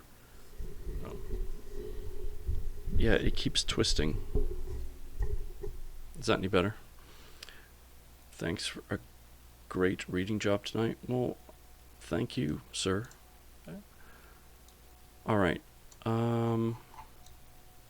Oh, of course, all the enemies showed up over there. Let's do...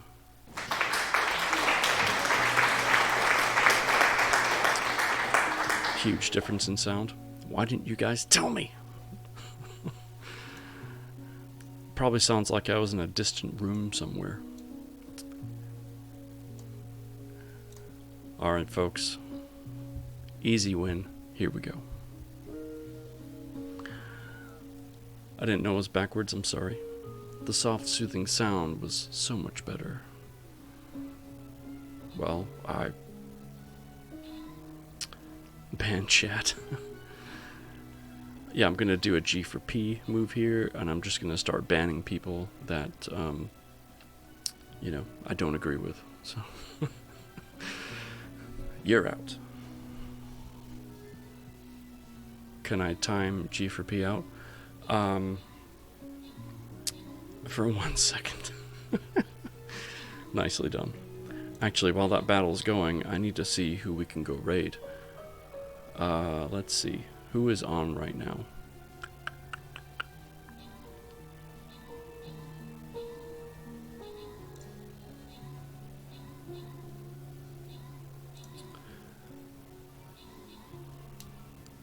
Yeah, within the condenser mics is not always obvious which is front back. Yeah, that's true. Let's see. G for P, Bubble. Is there anyone from Plat Squad that's on right now that I'm just not following that we could go raid? Nice knowing you, Atkinson. Because I don't see anyone on my list that's currently on. I mean, there's a couple people I could certainly choose. Badger. Okay. Let me, get 13th and David get the scrolls. Good job. Way to go, everybody. Balloon Buster. Woo. Alright, let's see. Badger. Battle Bits. Do you, buddy? I will do me. Thank you, sir. Don't tell me what to do. I've been itching to say that to you, because you like to say it to everybody else. Now it's my turn. He's an old coot, but he is okay. That's alright. Alright. Let's go do as a raid for Badger's Battle Bits.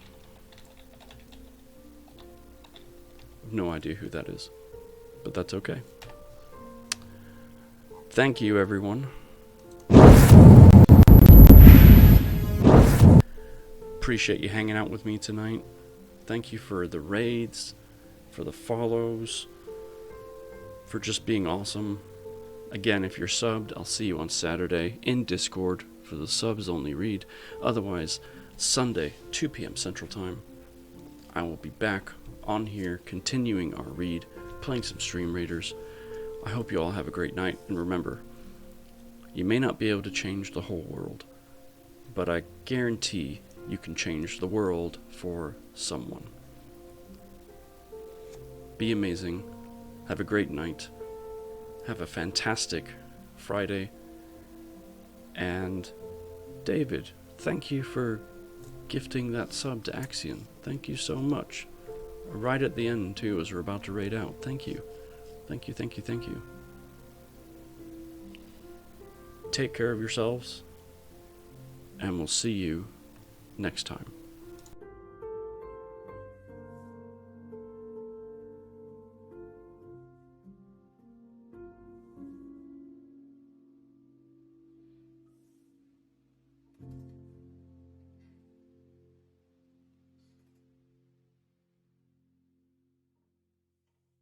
My repeater go?